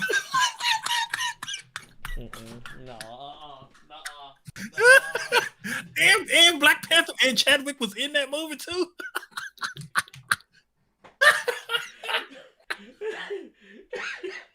Somebody said, do the X thing. See, R. Kelly almost banned you. See, you cut that out right now. You cut that out right now. Oh my god. Look, can we make that real? X-Men. Can we make that real? Can that be a real thing? Look, wait a minute. We get the so what we do is we get the original recipe X-Men, and what we get to do is they go back to Krakoa. They go like this is all pre-House of X. They go back to Krakoa to revisit the nightmare that was their mission there, only to find true brotherhood. Lord no. Shaman 05 line. They dropped the $2 super chat, but they retracted the message, so I don't know what it says. Let's see here. Oh my god. Let's see here. Let's see. Dude's $1.5 super says the actual mutant, 6 fingers on hands. I'm offended. Man, you know what? I didn't know that, and you know what? You should be offended at that because they literally just kind of said, "Fuck it, we co-opting." That's Dude, what. I appreciate that $5, but I would never shake your hand. Oh Lord, God damn! No, I need all the sanitizers. I'm sorry. Hey, like his hands are dirty. Damn. Hey, you got an extra one over there, man. Ew, Lord. What? That's it's called I think isn't it called polydactyly? I think that's what it's called. If I'm remembering correctly, because I actually went to school with a kid. They had it's no thing. It's nothing. Ooh, that's a nice question. Even though I know this isn't questions. You think once Black Lightning comes to a close, that Marvel will snatch up Nafisa Williams and have her be Monet Saint Croix? No, but it would be. I would hope they'd snatch her up though. Yeah, they probably get her for something. I don't know what for, but hey, as long as it ain't look. as long as it ain't nothing problematic, I'm good. Daddy Dreet, you gotta go. Medea's Mutants. No. Medea's Mutants? No. Wait. Medea goes to Krakoa? Wait a minute. Could you imagine that? You got Hugh Jackman on there, Wolverine, and you see this big ass, like, dark silhouette, and then you think it's fucking Apocalypse and and you just see that shit come out of nowhere. I'll walk out the movie theater. Wait a minute. Can we get that? Can we get Medea reading Apocalypse lines? Ugh. Look, had him over. We're like, I am well above mutants as they are above you. I don't know. Like, think about that old country Medea. Think about that old Fox X-Men cartoon intro. Like, you got Magneto on one side, Xavier on one side. You just got Medea big ass running at the Juggernaut or something. Ugh. Oh, dude, I would love that. Actually, that one I would love, because I got have her talk about some what is it? Is it the 4th of July? No one told me. Dude, I ain't gonna lie. I went back and rewatched it. I usually go back and rewatch that episode every so often. It's one of my favorite X-Men episodes. Dude, I forget the name of the motherfucker who was playing Juggernaut in that episode. That motherfucker was hamming it up so hard. Motherfucker was spitting one-liners every 2 seconds. Like, cause I remember, what was it? My wife had never, like, actually really, like, seen the episode before, and she was like, this dude's kind of a ham. And I was like, yeah, he kind of is in this. I was like, yeah, because what was it? Because I think within the 5 minutes that he first meets Jubilee, this dude had already dropped 3 one-liners on her. The mother, like, what was it? Yeah, when she hits him with the powers, he's like, oh, is it the 4th of July? No one told me. He actually drags out the me. And then, like, what was it? Oh, and then what was it? Then the motherfucker gets hit again. She's like, oh, what's she gonna do? Hit me with her diaper? Somebody said Medea will be throwing grits at folks, talking about everything you built will fall.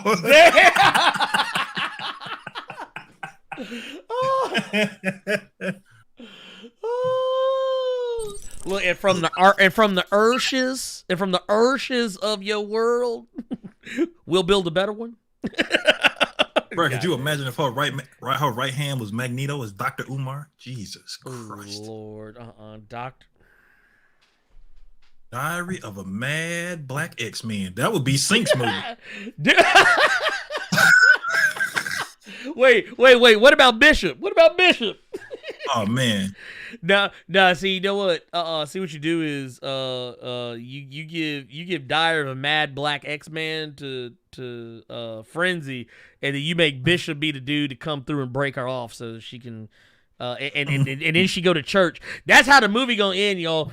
Because all Tyler Perry movies, you got to go to church. You can't complete the movie without going to church. So you want look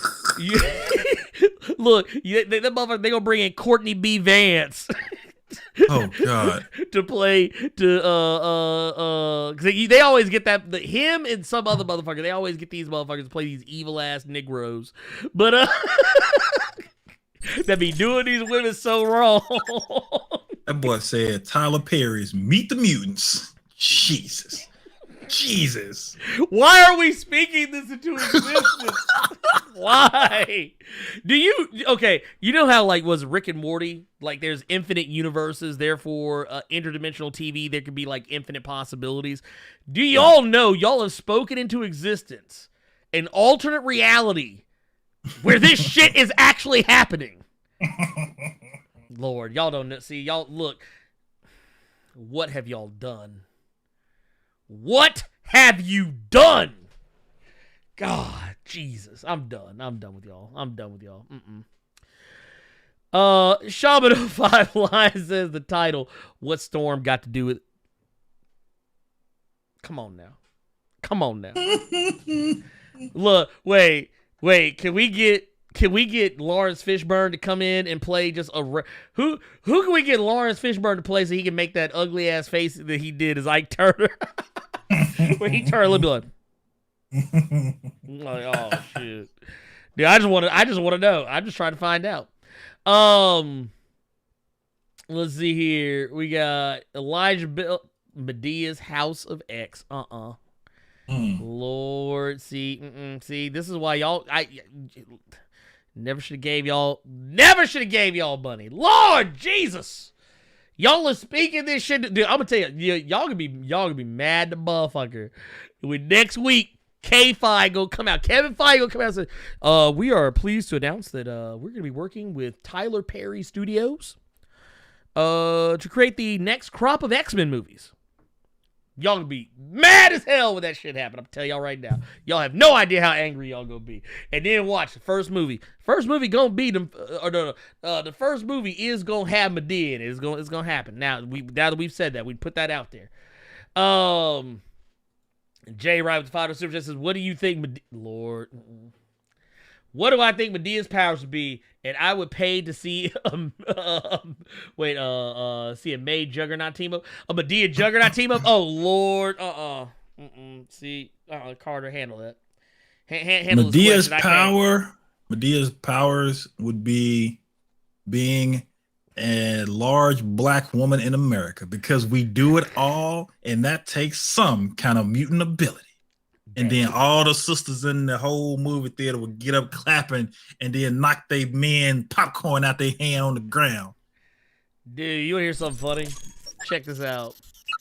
So my wife is vaguely aware of certain characters in the X-Men universe. So we're watching the animated series, right? And Blob shows up. And she literally looks at him and she's just like, so what's his mutant power? Being fat? And I just kind of looked at her and I was like,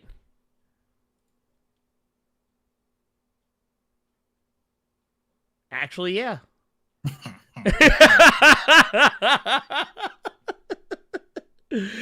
I was like, it's actually that his skin is just very blubbery.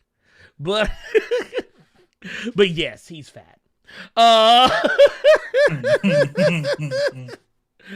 Oh God. Just Lord. Oh my God. I said, look, Blob was made at a time when the world was not, really the world isn't now, but I was like, the world was not very body positive back when Blob was made. And I think they thought they were doing a smart thing, but it's like, you guys made a bad guy whose superpower is that he's fat. That he has to be that he has to have a wall knocked down so he can get out of his house. Awesome. Good on you, Marvel. Good on you. But okay. Lord, oh no. No. Krakoa's family oh Lord, why y'all coming up with these? Who's coming up with these, Lord? Y'all gonna speak, dude, y'all are speaking this into existence. I really ain't trying to go see no Medea X-Men movie. I really ain't. I don't even want to watch that shit on Disney Plus for free. Medea's power is hurl bolts of hot grits. That would stop me from fucking committing crimes. I mean, goddamn grits on you. Look, wait a minute. If she hits you with the hot grits, do you find God and come back as the Reverend Al Green? Man, like, think about this shit for a minute. You trying to rob steal some lady's purse, and then you just see, you don't even hear it coming because it's silent. Then it's just a big ass pot of cream of wheat just hit you clean in the mouth. Your face is just fucked up. There's a big ass thing of cream of wheat just light your ass up. See, I don't think about these things. That would be she would be old school Ken Shamrock, the world's most dangerous man. That's a big ass pot of cream of wheat flying full speed at you. Oh my God. Cream of wheat. Yeah, boy, got it right too. No butter in it or nothing. Just straight, sharp ass cream of wheat. Oh goddamn! I gotta ask a question. Have any of y'all ever actually just like thought about the prospect of getting hit with a bowl of hot grits, do you know that shit would stick to your skin and just sit there? And you would just be burning. You'd be like, like you'd be burning.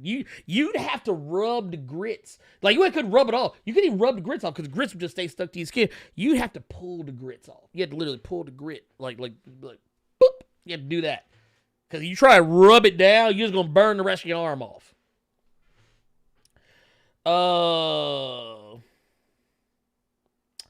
Let's see here. Elijah Bell comes and said, Medea's mutant reunion Joe is Professor X and Medea is Lord. It said Joe is Professor X and Medea is Magneto. I'm done with y'all. Ooh.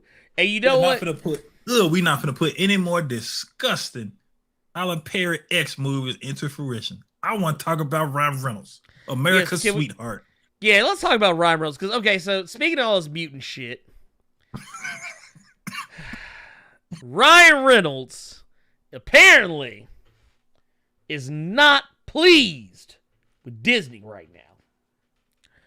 And you may ask, why, sir, is he not pleased with Disney? Seems like they would have a nice working relationship, considering that Disney is going to give him what he wants, and that's an R-rated Deadpool movie. They did recently come out and say that Deadpool 3 would be the only R-rated movie that they were planning to work on, which upset a lot of people because of Blade, which I'm just going to be honest with you guys, you can make a decent Blade movie PG-13. PG-13 is not what it used to be, trust me. You can get away with a lot of shit PG-13 nowadays. But that said, the reason why people are believing this is because Ryan Reynolds has a production company called Maximum Effort. And some of you may recognize that phrase from Deadpool. But apparently, the rumor around the campfire is that he has moved the Maximum Effort production company off of the Fox Studios lot as of a few days ago. This story was reported, 3 days ago? So this would be like almost a week ago that he has moved the studio. Which, because Disney owns Fox, that means technically he is moving his production studio off of a Disney property lot. But apparently he has supposedly had issues with Disney and quotey fingers doesn't want to have anything to do with them. And the rumor surrounding this is basically the fact that, it's about censorship. It's about censorship, which, I mean, let's be fair here. I think we all pretty much kind of assumed that if Disney owning Fox and Disney making Deadpool movies, I think we all kind of assumed something would change. Yeah. Disney is still willing to make the R-rated movie that Ryan Reynolds wants. It just kind of sounds like they don't want to make it the exact same way. Now, that said, a lot of this could be bullshit. Because honestly, I feel like if Ryan Reynolds actually had a problem with something Disney was doing, he would just come out and say something. Because he's been very vocal in the past, even in regards to Fox. Hell, he clowned Fox in their own movies, talking shit about how they didn't have the budget to have more than one or two X-Men in the first movie, or how they only had enough budget to have the X-Men in like the team in the movie for like 2 seconds. Trust me, he is not above clowning a studio, even one he's currently working for. Not just in the movies, but on social media, everything. I don't know about you. I haven't heard anything. I haven't heard or seen hide nor hair of anything that he has said or done that would lead me to believe that he is unhappy with what they are doing. It's not to say that he ain't, but until I actually see it come out of his mouth, it's hearsay by this point. Mm-hmm. Let's see here. We've got us a couple of super chats here. T1000 with a $5 super chat says, my 6,000 pound life starring the Juggernaut. Lord. Jesus. Lord. Why y'all going? Look, you know that's a show that could actually happen. That's a show that could happen. That's a show that could happen on a Deadpool movie. Yeah, that actually could happen. Yeah, my 6,000 pound life starring the Juggernaut with special co-host Blob. Mr. Brooks with the $5 super chat. Didn't even say anything. Just dropped the $5 super chat. We appreciate that. Thank you so much. And let's see what we got here. Okay, so before we get to some other news, we're going to talk. I said I wouldn't talk about this motherfucker again, but we'll eventually wind up talking about him because, yeah. This is all you, sir. Oh, no. First and foremost, before we get to him, we got one last bit of Marvel news, and then we'll move on. And that is, there is a report running around. Now, this one also comes from Illuminati. They claim that because we've heard about Silk getting we've heard about Silk getting a television series that's supposed to be on Amazon. This is not a Disney Plus show. This is something that's only going to be on Amazon Prime. We don't really know anything about it, really.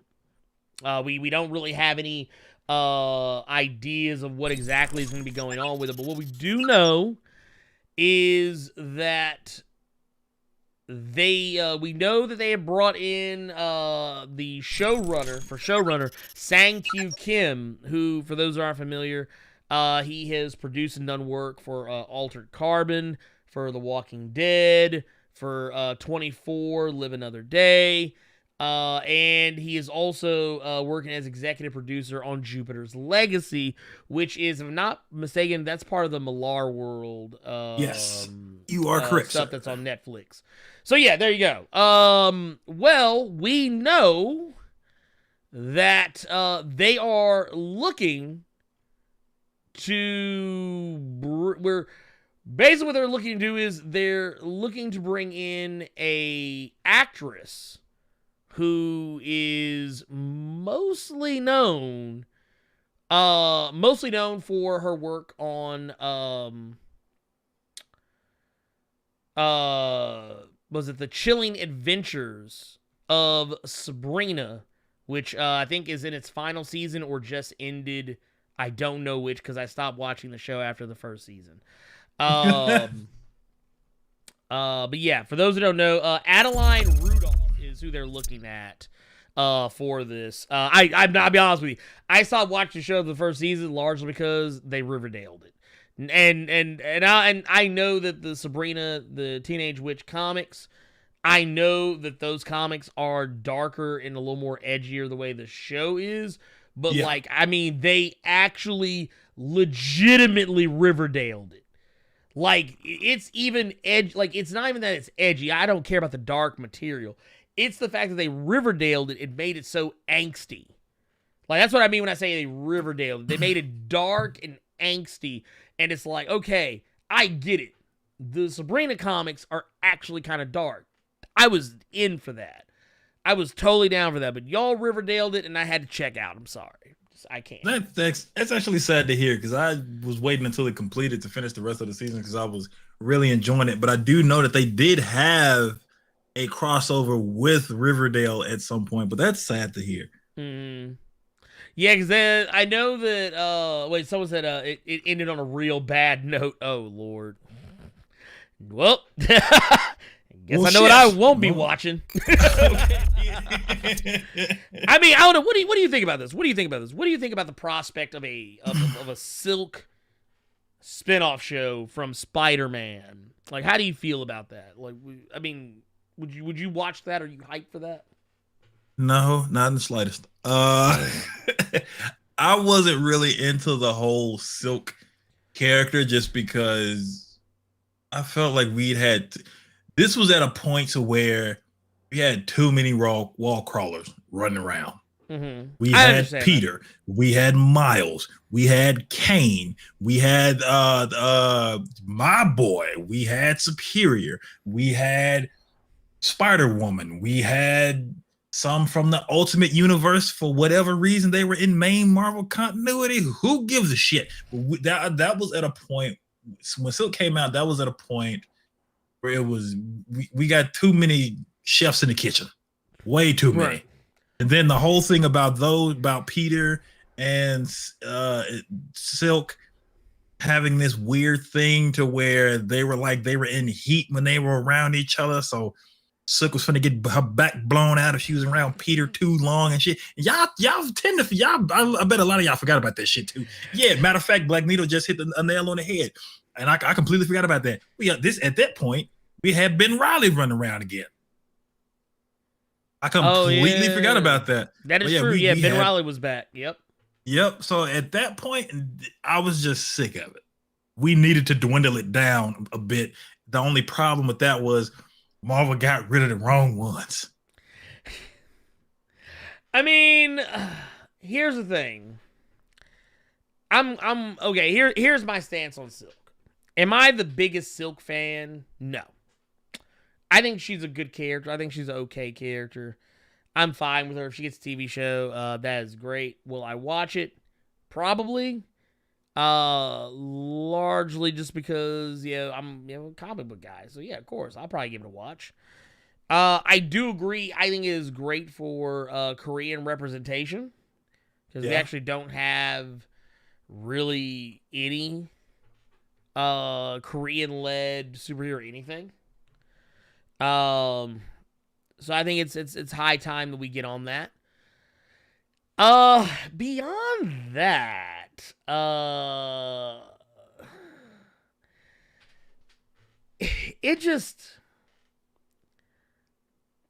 feel like Silk would need to be differentiated.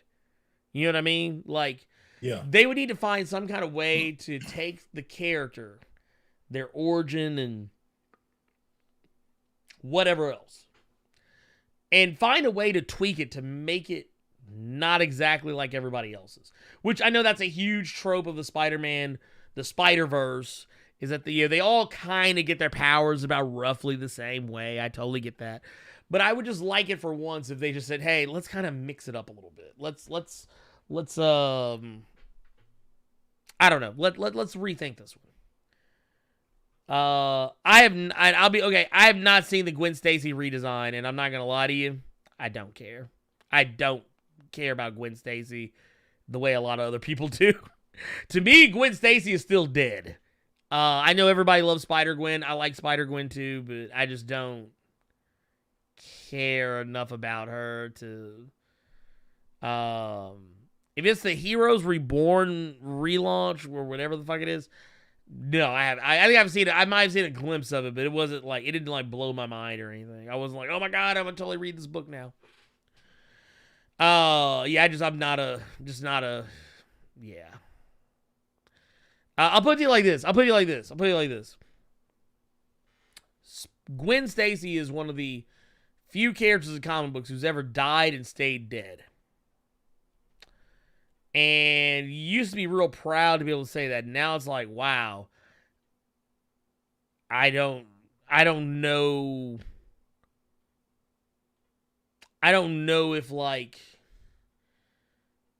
it's a wise decision to like bring her back, even if it is as like an alternate universe character, because you're still kind of crapping on the legacy of Gwen Stacy, that a character actually literally one of the few comic book characters in history to die and stay dead.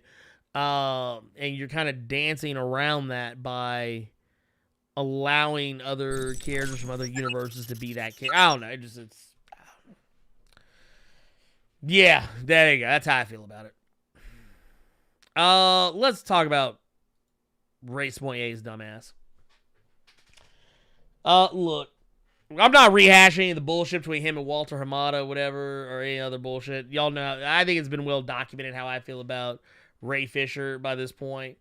I'm not saying, and once again, I think I've been very vocal about this too in the entirety of the time we've ever been talking about this. I don't think the man is a liar in regards to what happened to him as far as being mistreated on the set of Justice League. I'm positive that happened. But man, I can't help but feel that there's a lie in there somewhere. Not about so much what happened, but just about everything else. Like, okay, I'll put it like this. Okay, so recently, Ray Fisher, he recently shared some thoughts. He recently shared some thoughts about how he feels about the whole WB, the Warner Brothers investigation, and how and all this other shit, and so basically he came out with a couple of tweets, basically kind of going through some of the BS, and the first tweet is here. I'm gonna pull this up because this is just long and stupid. Okay. Prior to the Justice League reshoots 2017, racially discriminatory conversations were had and entertained on multiple occasions by Warner Brothers Pictures executives Toby Emmerich, Jeff Johns, and John Berg. Had I been aware of those conversations in real time, I would have addressed them in real time. However, I wasn't until the summer of 2020 that individuals who were in those meetings felt comfortable sharing with me what they had witnessed firsthand. Now, here's the thing. I would like to know who the people are he says that are supposedly his witnesses. These people who know exactly what happened, because, once again, I'm not saying that it is impossible for Joss Whedon or any of the other people involved to have been complicit in some kind of wrongdoing. However, this sounds like a fucking game of telephone. And we all know how games of telephone work. By the time the motherfucker who's supposed to get the message gets it, the message ain't even the same as what it started out as. So who knows? But this is just the way he's wording this makes me less confident in anything he says, because he was making it seem as though he was personally discriminated against. Like, no, other people were discriminated against, and you're telling the stories. You kind of, you gotta make up your mind here. So then it goes on when he says, when it comes to matters involving race, I always try to give the benefit of the doubt to those who may be ignorant of their own biases. But when you have studio executives, particularly Jeff Johns, saying, we can't have an angry black man at the center of the movie, and then those executives use their power to reduce and remove all black people from that movie, they are no longer entitled to any benefit associated with that doubt. Okay, so let's go back to that.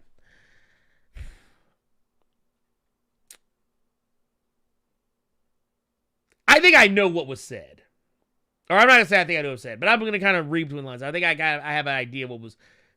I'm not even trying to clean up for Jeff Johns, because, if he actually said that, fuck him, whatever. But I kind of feel like what was the actual intention was not saying that, oh, we can't have some angry Negro running around here on the set. What I think it was probably more thing to say is that we probably having a angry black man as the focal point of a movie isn't a good look in the time that it was brought up, in the time that the movie was being made. Because honestly, having talked about a lot of black stereotypes in comics, a lot of them tended to be angry. A lot of people forget Jon Stewart used to be an angry motherfucker. Like, his whole thing was being an angry black man. Luke Cage, angry black man. Rage, angry black man. His power was literally predicated on him being angry. His name was literally Rage. He was at his most powerful when he was pissed off. Like, what white man thought that was a good idea? It just, I don't know. I feel like there's more to the story there than what we're probably actually getting. And I don't know. And then, like, talking about erasing all black people from the movie. I mean, there weren't that many black people in the movie to begin with. Okay, yeah, they got rid of Kiersey Clemons. They didn't use any of her stuff from the Justice League movie because ultimately, I don't think we really needed to see Flash saving Iris West to know that it was the Flash. There were already too many characters in that movie as is, and they were already doing a sloppy-ass job of it. And, I don't know, I feel like there's nothing that Kiersey Clemons could have added to that movie that would have made it any better than what it was. It just, I don't know.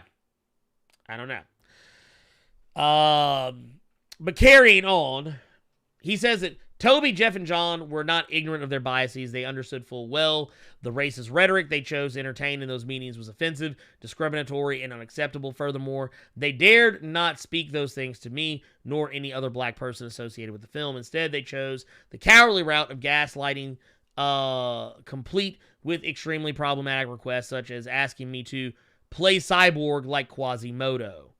And forcing a scene to be reshot so they could highlight the existence of Cyborg's penis. Okay, look, first off, that just sounds like potty jokes. That sounds like dick and fart jokes, and that's in a lot of movies. They make jokes. Hell, what was it? They shot a scene. There's a scene where in Age of Ultron where they literally talk about the whole hide the zucchini thing. There's a scene in what was it? I forget. There was another Marvel movie where they also went back and alluded to Bruce and Natasha and the logistics of that and so. Look, that's not that big a deal. And the whole him being Quasimodo, I don't know. Maybe I'm ignorant. I don't get it. I don't really see what the problem is because I mean honestly they gave you something to do because by all accounts Cyborg is overall a boring character. He's a boring character who doesn't really have a whole shit ton of a lot of things going for him in the comics in the first place. So if they wanted to play like Quasimodo, then fine. Okay. I don't know what character he thought he was going to be playing. I mean, Cyborg from Teen Titans cartoon is just a happy-go-lucky guy. But the guy that's in the comics ain't.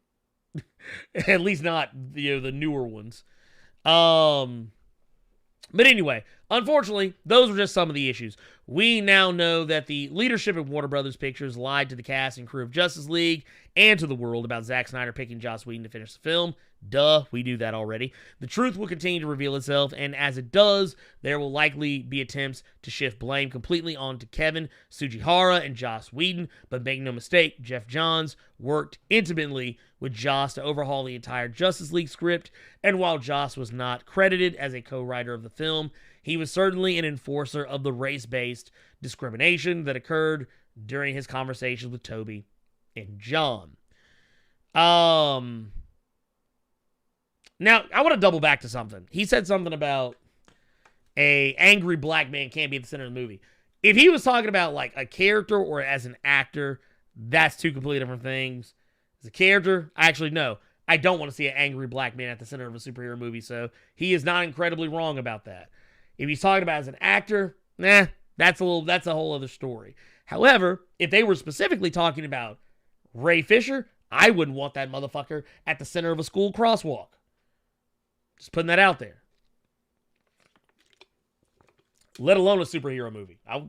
I'm completely uninterested in seeing anything with Ray Smollett in it. Including the Justice League Snyder Cut. Like I remember the first time I actually saw the trailer for Justice League and saw Ray Fisher as Cyborg, I was like, who the fuck is this dude? Like I actually had a Rock moment. Like, what was it? The Rock and Billy Gunn. I was like, who is this Rudy Poo? Who is this guy? Who is he? Who is this man? I don't know this guy. Why is he here? There's all these other big name actors and then Ray Fisher. Okay, cool. But he goes on to say that, because this is where we start polishing the knob of Zack Snyder here. Zack Snyder's Justice League stands as proof of and opposition to that discrimination. However, we're perfectly okay with having Ezra choke a bitch Miller in the movie, and we're perfectly okay with having Amber, I kicked the shit out of my husband. I kicked the shit out of my husband's ass heard on set for reshoots. Cool, yeah. Zack Snyder is a champion. I am indebted to the participants of the Justice League investigation. They have put themselves at great risk to share the truth. I owe it to them. I owe it to my peers in this industry, and I owe it to all black people to stay the course. Onward, gratefully, Ray. Accountability is greater than entertainment. P.S. Walter Hamada owes an apology to all the participants of the Justice League investigation. And then he quotes Coretta Scott King and says, "It doesn't matter how strong your opinions are.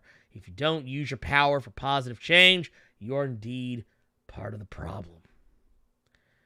So I want to see Ray Fisher bring this same energy to Zack Snyder.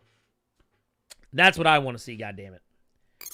I want to see the same energy laid at Zack Snyder's feet. Because,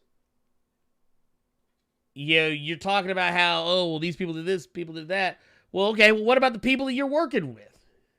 What about them?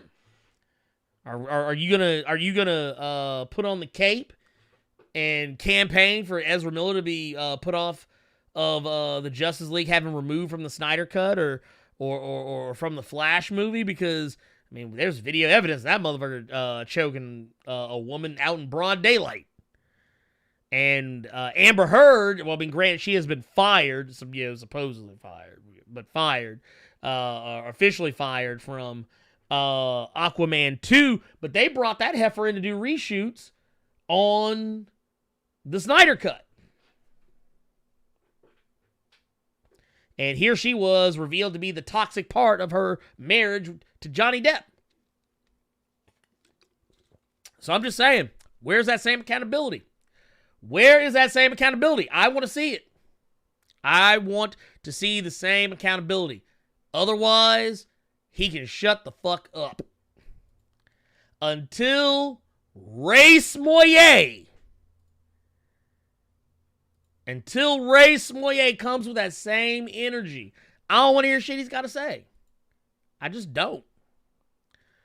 And then this motherfucker got the nerve to come up talking about some, do y'all remember the time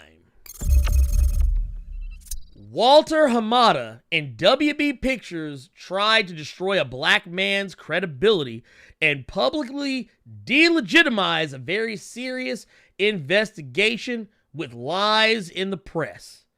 But hey, do you remember? Well, wait, you got to see what you got to do. You got to come in with the, you got to hit with the, what the fuck was he even saying? I got questions, but anyway. I know what he was saying. You just can't say it too many times. The Candyman come get you. You ain't shit. But no, he says, hey, Black Superman. Okay, now, I know why Ray Fisher threw shade at this. Do you, Carter? You know why he threw shade at this? I said I was going to let you have all of this. I just had to come in with the Michael Jackson assist real quick. Oh, I ain't mad at you. Okay, so I'm going to do... I got you. Okay, so Ray Fisher, he's mad because word around the campfire is that WB has been actively trying to put out news and leaks to take away from the hype of the Snyder Cut being released. Like, Warner Brothers is trying, because, dude, I swear to God, dude. Okay, remember how ugly it was when Marvel and Sony were beefing? It was like watching a divorce happen in public. Like, you were watching, like, a divorce. It was like if you had the divorce court just out in the open. Like, they say, hey, let's go take it outside. Let's take class outside today. That was what, like, watching the Marvel-Sony thing was. Like, you thought that shit was ugly. No. This shit between WB and Zack Snyder and his camp is even worse. Because there are rumors all over the place saying that, Warner Brothers is trying to bury the Snyder Cut. Why? They put money into it. They gave this motherfucker movies. They could have made a Nightwing movie for the money they gave him to reshoot a bad movie. They could have made a Question movie. They could have made a goddamn a Vixen movie for the money they gave him to reshoot. That's what I want y'all to be thinking about. Fuck this. Ooh, I want to watch the Snyder Cut because it's gonna be so good. No, what I want you to think about is they literally use the budget. Here, I want to see here. Let me. I want to find something real quick. Let's see. What was the budget? Let's see. Budget for this motherfucker. $70 million. $70 million for reshoots. Here, I want to point out something. $70 million. Yeah, let's see here. Movies that cost. Do you remember? Yeah, shit. Let's see. Here we go. Okay, so you could make. That's almost the budget of John Wick 3. John Wick cost $75 million. I would rather y'all just made John Wick 4. John Wick 1. Let's see, how much John Wick cost him? Okay, so the first John Wick cost him about anywhere between $20 and $30 million. You could have made 3 John Wick 1s.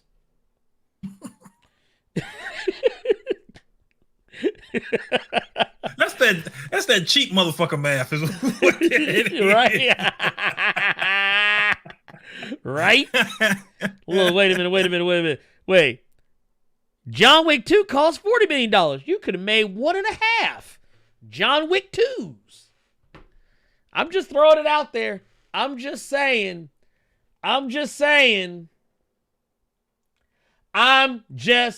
Beverly, wait, so I saw somebody chat. Desmond said the first Deadpool movie cost less than that. Here, look, I want to pull the first Deadpool movie. I actually looked it up when I saw it in chat. 58.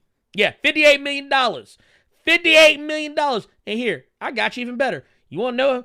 Hell, look, you know you could be making so many better movies for that money. All these projects that DC keeps talking about we want to make. We want to make, we want to make a Batgirl movie. We want to make a Nightwing movie. We want to make, wait, here, I want to see something real quick. How much Shazam cost? Shazam budget. Luzosaurus just put in chat. He said, y'all remember that movie Parasite that won hella awards and Oscars? Yeah, only cost $15 million. Let that sink in. Yeah. Oh, he's talking about the Korean film. Yeah. $15 million. Y'all ain't trying. Look, y'all could have made a grifter movie. Y'all ain't trying to hear that. Look, you know what kind of shit y'all could have. Meanwhile, we sitting here making here Justice League. Here, I want to see what the Justice League budget was. No, not that Snyder cut shit. Here, we're gonna put the Whedon cut. The Whedon cut budget. Yeah, that's what I want. Let's see. How much was that motherfucker? You remember? This motherfucker, Lord. Here, Justice League. 2017 film. Okay, there we go. Now we getting somewhere. Do you know, Carter, did you know how much that movie costs? No, but I knew it was a grip just because of the reshoots. $300 million. Do you know? Okay, so now what we're saying is now the collective budget of Justice League is now closer to $400 million because of these reshoots. Crying shame, y'all. It's a crying shame. Meanwhile, he gonna try and deflect, say, "Oh, Black Superman." Look, hey, you just mad because they ain't gonna call your black ass to be Superman in whatever the fuck it is they doing, which might be for the best, because Lord knows, the less that we see of race, Lord, the better off I think We all are. Maverick, I want to see something real quick. I think he'll have a really good home. Well, I know for a fact that he'll have a really good home if he leaves the DC stuff alone. I think I can agree with Marvel when I say that he will be welcomed with open arms in our first new franchise in the MCU. Marvel Studios presents niggas. So I think Ray Smillier will have a good future with the Marvel Studios. I think it'll be a good fit. You think so? I mean, it might be. I just want to point out, this motherfucker, like, he literally has nothing under his body of work. I mean, the last thing this motherfucker did was, like, literally the Snyder Cut. Like, let's read this motherfucker's credits out. I just know I saw him in True Detective. That was the first time I'd seen him. Look, The Good, the Bad, and the Confused, which was a short movie. He did the Astronauts Wives Club, the TV series, 1 episode, 2015. He did Batman v Superman, Dawn of Justice, 2016. He was in the movie for, like, literally 2 seconds. And then he did Justice League in 2017. He did True Detective in 2019, where he was on like 5 episodes or 8 episodes or whatever. I can't remember. And then he just recently, since 2019, he's been talking so much Cash Money shit. The most recent thing he did was that Women of the Movement TV series this year, which was announced. It's just announced. It ain't even out yet. And he got the Snyder Cut. Boy, if you don't sit your ass down somewhere. Lord, if you don't sit your hyperbolic ass down somewhere. Do you remember? This motherfucker ain't shit. Anyway, yes, I do mean Cold Cash. Cold Cash. Wildcats.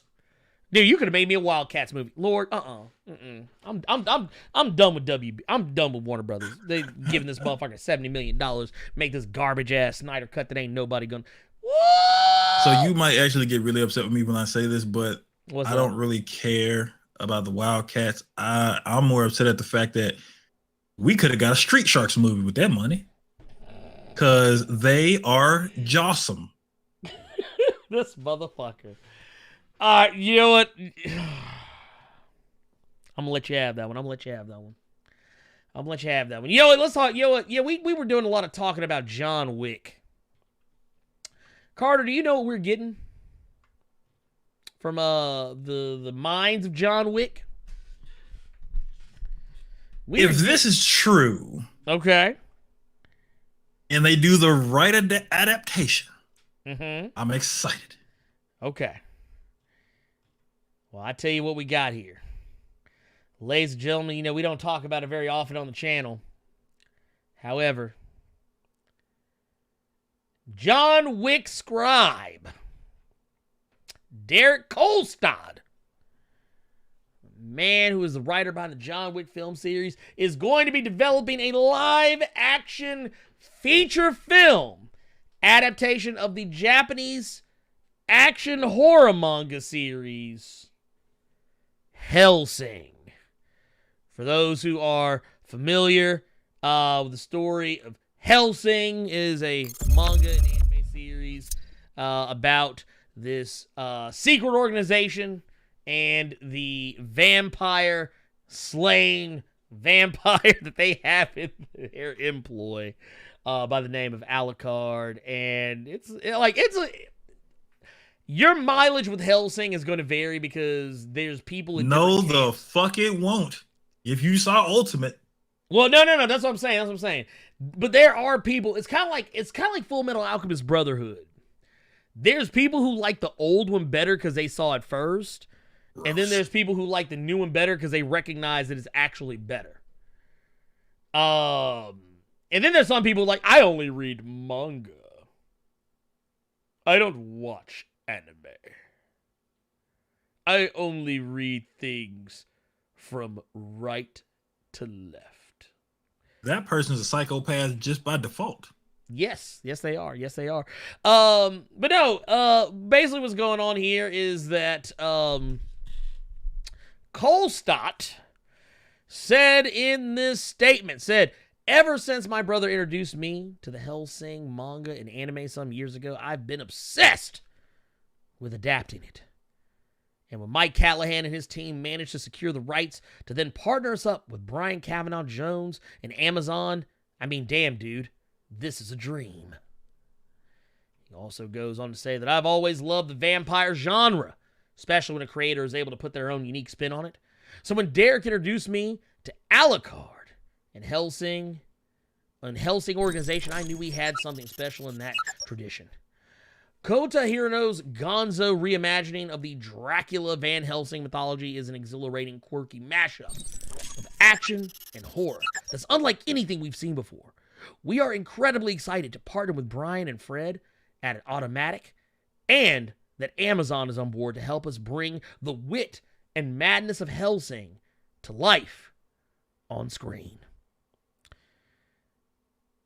Then Kavanaugh Jones coming on to say that Derek is an exceptional writer, and we are so excited to partner with him on what he does very best, building rich mythology filled with iconic characters. Where producer Jason Luss has come out to say that I'm truly excited to work with this stellar team, together with Amazon, to realize a postmodern reinterpretation of the Dracula character that flips him on his head in an inventive and compelling way. Cool. Carter, yes. what are your thoughts, sir? I need to know your thoughts on this, because you were very vocal about this when I mentioned it to you pre-show. I was very vocal about it because two reasons. One, with it being the John Wick scribe, they're probably gonna do Hellsing Ultimate. Right. That was one. Two, with it being Amazon based, with their track record of, because a lot of people don't really keep up with the fact that Amazon got some solid ass shows, right? Yes. So especially with, my Invincible on the way, that got me even more excited. And then it's just the fact that it's on, and I gotta say it again. This point, it just has to be made twice. It's Amazon. Mm-hmm. If it was Netflix, I couldn't tell you how many fucks I wouldn't give. Netflix will fuck that shit up so quick. Netflix would ruin the fuck out of this movie. Okay. They would have Nathan Fillion as Hellsing and Mike Myers as some weird Dr. Evil variation of the Nazis. So the fact that it is on Amazon makes me excited, and it also lets me know that it is in good hands.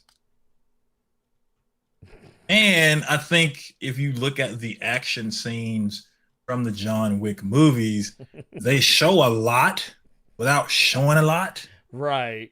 Which, okay, let's say for the sake of conversation, they don't go Hellsing Ultimate and they go with the original anime of Hellsing. That anime actually did that a lot, and it wasn't as much about Alucard as Ultimate was, but there were a lot of scenes in the original anime, and there were a lot of scenes in Ultimate that they showed a lot without showing a lot. Mm-hmm. So, and John Wick was really good at doing that, where it's very quick, blink and you'll miss it. Right. So, I'm excited. Yeah, I'm down for this. I'm down for this. If this is gonna be a good thing, I have a lot of faith in this one. Oh no, same. I'm all in. So for me, I'm on the same page with you. I really can't add anything to that you didn't already say. The fact that it is Amazon doing this, the fact that you've already got a proven writer, you've already got a proven commodity, and if they are doing Ultimate, then even better. Yeah. My only misgivings with this is just going to be that if we're going to do this, I don't want this to be another situation where we get it wrong.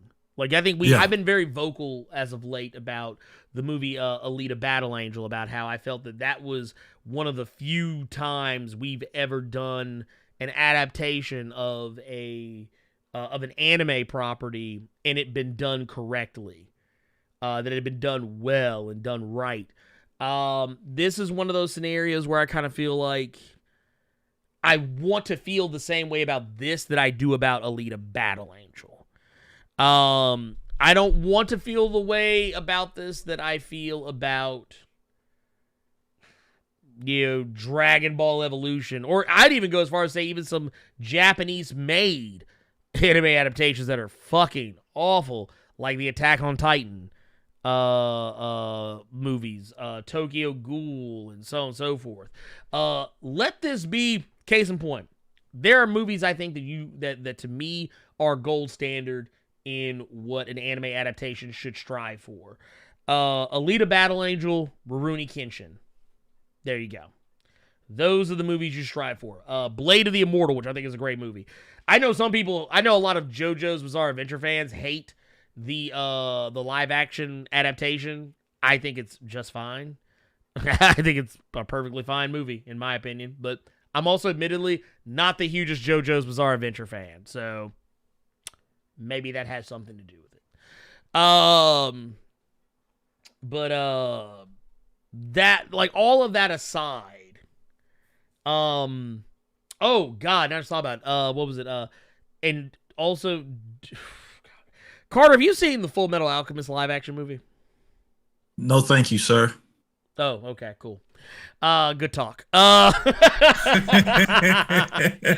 man said, I saw that nastiness and said no. And that's a Japanese-made movie. People like to clown and say, oh, man, Netflix made it. No, they didn't. Netflix does not make a lot of the anime adaptations that people accredit to them, though they are very guilty of buying bad ones.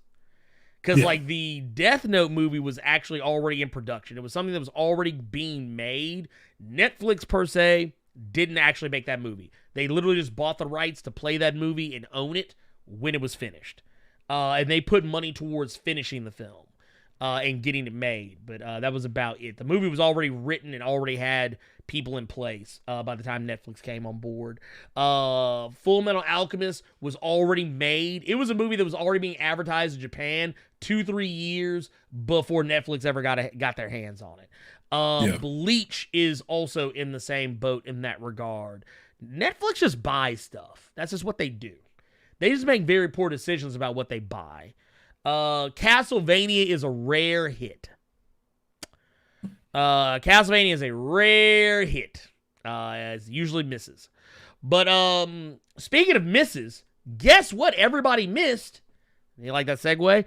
In Fortnite's recent tweet about the next big thing coming in terms of Fortnite skins to the video game series. I see what you did there with the next big thing. So just to go ahead and spoil it for everybody else, he's talking about Brock Lesnar. They're putting Brock Lesnar in fucking Fortnite. Brock? Wait, no, you didn't say it right. It's Brock Lesnar. That's how I'm not messing up my throat trying to say that Paul Hain version. No. That's how you have to say it. That came from the pits of Hades every time he said that shit. That's how you got to say it. But no, Fortnite, the official Fortnite Twitter account, they unleashed a new image basically saying that over the seasons, many Marvel heroes and villains have made their way to the island, but it looks like we may have forgotten one. Any guesses who it might be? There were people looking at this picture and Stone Cold did not see the motherfucker sitting in the goddamn picture. Well, we got Furious Citizen in the chat right now that thinks that it's going to be Cable, Domino, and Psylocke, not even realizing they're already skins that were in Fortnite. Cable. Okay, so let me burst the bubble here. Cable, Domino, and Psylocke. I have had those skins for over a calendar year. Yeah, those skins are old. What people weren't paying attention to was the little guy right here. There's a little guy right there. Y'all see that? Guess who that is? That's Ant-Man. Ant-Man is coming to Fortnite. So there you go. One of the few Marvel characters they have not put in the damn game. They got who's in there right now, aside from these three that we see before. It's like there are. We got Alien, we got the Xenomorph, we got Predator, we got Mandalorian. Yeah, Mando's in there with Grogu, Chun-Li, Ryu's in there now. Kratos is in there, if I'm not mistaken. Oh yeah, I forgot about that. Kratos is in there. Who else? Travis Scott's in there. Marshmallow's in there. Major Laser's in there. Aquaman, Black Manta. Thor. Thor, Captain America, She-Hulk, Wolverine. That shit is basically just Funko Pop's the game. It is. It actually really is. It really is. Let's see here. So why he look like Thanos? Well, because Josh Brolin does play Thanos. And he also plays Cable, so it kind of worked out. But yes, Ant-Man is the guy who is going to be in there. He is sitting there all of 1.5 inches tall. Right there on just kind of the crook of Cable's arm. But there's a lot of different Marvel characters that they've been adding, like left and right. Daredevil and Blade and Venom have been recently added over the last little bit. Some DC characters like Flash have been added in. They also had Joker, Batman, Harley Quinn, Poison Ivy, and a bunch of other random and sundry Batman characters from DC Comics added in. Honestly, at this point, they're just throwing characters at you because they know one way or the other. Just like they did with me, they knew if they put that motherfucking Daredevil skin in there and that Blade skin and that Black Panther skin, they knew my ass was going to buy it. And then you know what they did? Then they hit me with the triple whammy. They said, guess what? We're going to drop Black Panther, Taskmaster, and Captain Marvel at the same time. And y'all know I'm going to buy all three of them, goddammit. And y'all got me. But y'all ain't going to get me again. You ain't going to get me again. Not again. You would have to release... what would they have to put out? They'd have to put out Monica Rambeau, Blue Marvel, and who else? Because I'm saying these names because I know it won't happen. But now that WandaVision's a thing, don't be shocked if we see Scarlet Witch and Vision and Monica Rambeau, that motherfucker, and Jimmy Woo doing the card trick. No, you know we gonna see that shit. Oh, God. You know we gonna see that shit. And they put the Ant-Man in, you know we're gonna get the Wasp as well. Oh, yeah, I forgot about John Wick. Yeah, John Wick, Blade, John Wick, yep. Thanos was in the fucking game at one point. Way back. Oh, shit. One of the most recent ones was fucking Tron. Yeah, Tron. Tron's another. Did they do RoboCop? No. They didn't do RoboCop, did they? No, that would piss me off. They did Terminator, is probably what you're thinking about. They did Terminator, Terminator. They did. Yeah. Yeah, they did do that. Okay. Oh, that would piss me off if they did RoboCop in that game, because fuck if I wouldn't buy it. Dude, I'm right there with you. Fuck if I wouldn't buy it. I'm literally kind of slick about to boot the game up right now and be like, man, they putting new skins on. Here's what pisses me off. I have that shit on mobile, and I literally do that every day just to see what stupid ass dance they got on there this week from some hit song I don't like. Can look? Do you know how badass it would be for me to get? If I could get, let's see. Get motherfucking Monica Rambeau doing the Savage Dance. Dude. Lord. Oh, God. Lord, I would lose my mind. Anyway, let's you know what, before we get in our last story, we'll listen to some of these super chats. We got a whole bunch of them that kind of backed up on us. Eric Morgan with $10 super chat says, you mean to tell me Ryan Reynolds expects to drop every F-bomb he can find in Deadpool 3 and still have his merchandise sold next to Elsa in the Disney store? Come on, bruh. Hey, you ain't wrong. look, because until Elsa starts singing, fuck it all, whatever, that shit ain't happening. It ain't happening, sorry. Oh Lord, this is so far back that they still we still got tweets. I said tweets. Lord, comments about Medea. Shaman 05 lines that Medea's powers are corrosive grits. She can manipulate its acidity, shape, and form like Byakuya and Kuchiki. Lord, she'll hit you with literally a pot. Lord, now I'm done with y'all. You know how dangerous that sounds? Corrosive grits, like like the grits hit the floor and the floor just started like that's like aliens. Like yeah, be the xenomorph slob. It's just corrosive grits. No, we can't have that. Like you got to put sugar on those grits. You just a dead motherfucker. You don't put sugar on those grits. Look, you got to put a half a bag of sugar on the grits just so you can eat them. Habaru6 with the $5 super chat says Marvel never did right by Ben Reilly. No, they didn't. But I can say that of a lot of characters. Yeah, they never did right by Superior Spider-Man either. So there you go. Yeah, they didn't. I think that was Peter. No, that he did. I think Peter David did the last Ben Reilly stuff. I think so. Maybe it was him in Vegas and trying to cleanse his soul because of the bad shit he did in the Clone Conspiracy sequel they came out with when he was actually the Jackal. It was a whole thing. Dang. But I don't know what it is. It's like secondary characters. If we wanted to somewhat sell, just get that shit to Peter David. That's what they keep doing. Give it to Peter David, yeah. Just keep giving it to Peter David. Because why we needed a Maestro book is anybody's fucking guess. I think what it was, I think honestly what Marvel was trying to do is because I think they're planning on using Maestro very soon obviously they're using the Avengers video game, but I think they're planning on using Maestro in the MCU at some point. That's my guess. And they're just because usually that's what they do. They usually kind of let you know what they're doing like way ahead of time. Conway Burkdog with the 499 super says, why would you tell Lil Ray Ray you know he can't keep his mouth closed at this point? You're right, he can't. He would tell everything. This is a super chat, but I just found it funny. Ever wonder why there are no black red lanterns? Because we can't have angry Negroes running around in DC Comics more than they already are. That is why. That is the reason why.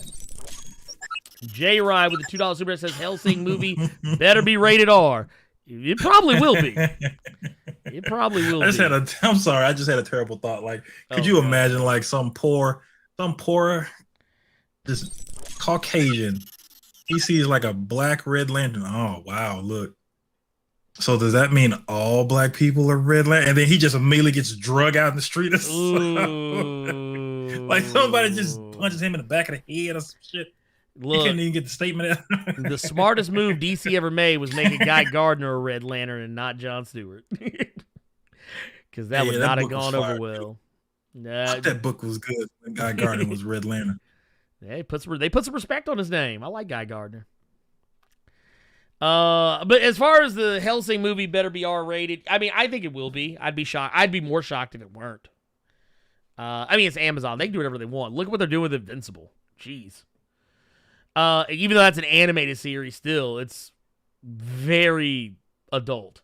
Eric Morgan with the $5 super chat says, Carter, Street Sharks is great, but I'm not addressing anything else until He-Man gets his flowers. Don't even bring up Dolph Lundgren. I'm not hearing it. Lord, look, I know he didn't just talk about the box office masterpiece, Masters of the Universe, starring Dolph Lundgren and Frank Langella and a young Courtney Cox. Lord have mercy, he didn't just bring up masterpiece, box office, Masters of the Universe like that. I didn't know Dolph Lundgren was He-Man, Punisher, and that bastard killed Apollo Creed. No, that he killed the He-Man franchise with that movie. Lord, look, hey, Carter, have you never seen the Masters of the Universe live action movie? I have not. Didn't know it existed. Man, dude, I want to show you. No, something. Don't do that. Don't do that, because I know what you're thinking. I see that looking. That's an ugly ass looking. Your head is shining a little bit too hard. Like you trying to I saw Schwarzenegger's Conan and said, "Okay, I'm good." Bruh, I would look. Okay, so here's the thing: Masters of the Universe. The coldest thing in that movie was Skeletor. Skeletor was the coldest motherfucker in that movie. And the reason why is because they actually did Skeletor was the only reason I used to watch that movie. Skeletor is the only reason I used to watch that movie because the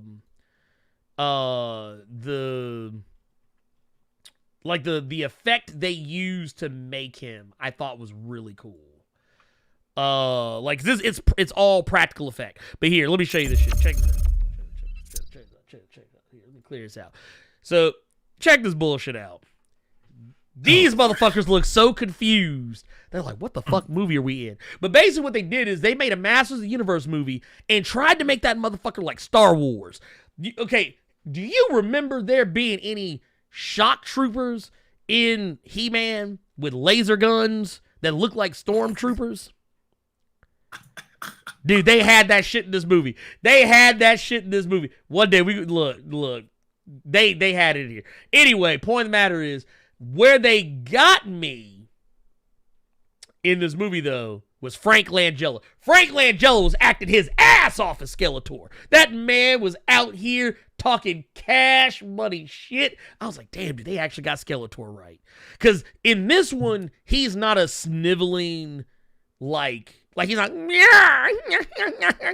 he's not talking like that. That motherfucker got some gruff in his voice. That motherfucker sounded like a whole ass Red Skull. I was like, Lord. And the sad part is, this movie came out, I think, roughly around not too long or before or after they made that garbage ass Captain America movie with Italian Red Skull. That made me even more mad about this movie. Made me even more mad about that movie. But Skeletor is the only redeeming part. Like, honestly, when I go back and rewatch the movie, I only watch the scenes with Skeletor. That's it. That's all I watch. Because this dude was out here. Now, there is a part where it gets kind of problematic where that motherfucker turned gold. But we ain't talking about that. We ain't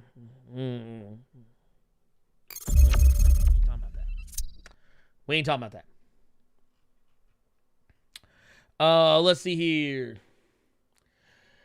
Woo! No, we are not talking about WandaVision. We talked about WandaVision way early on.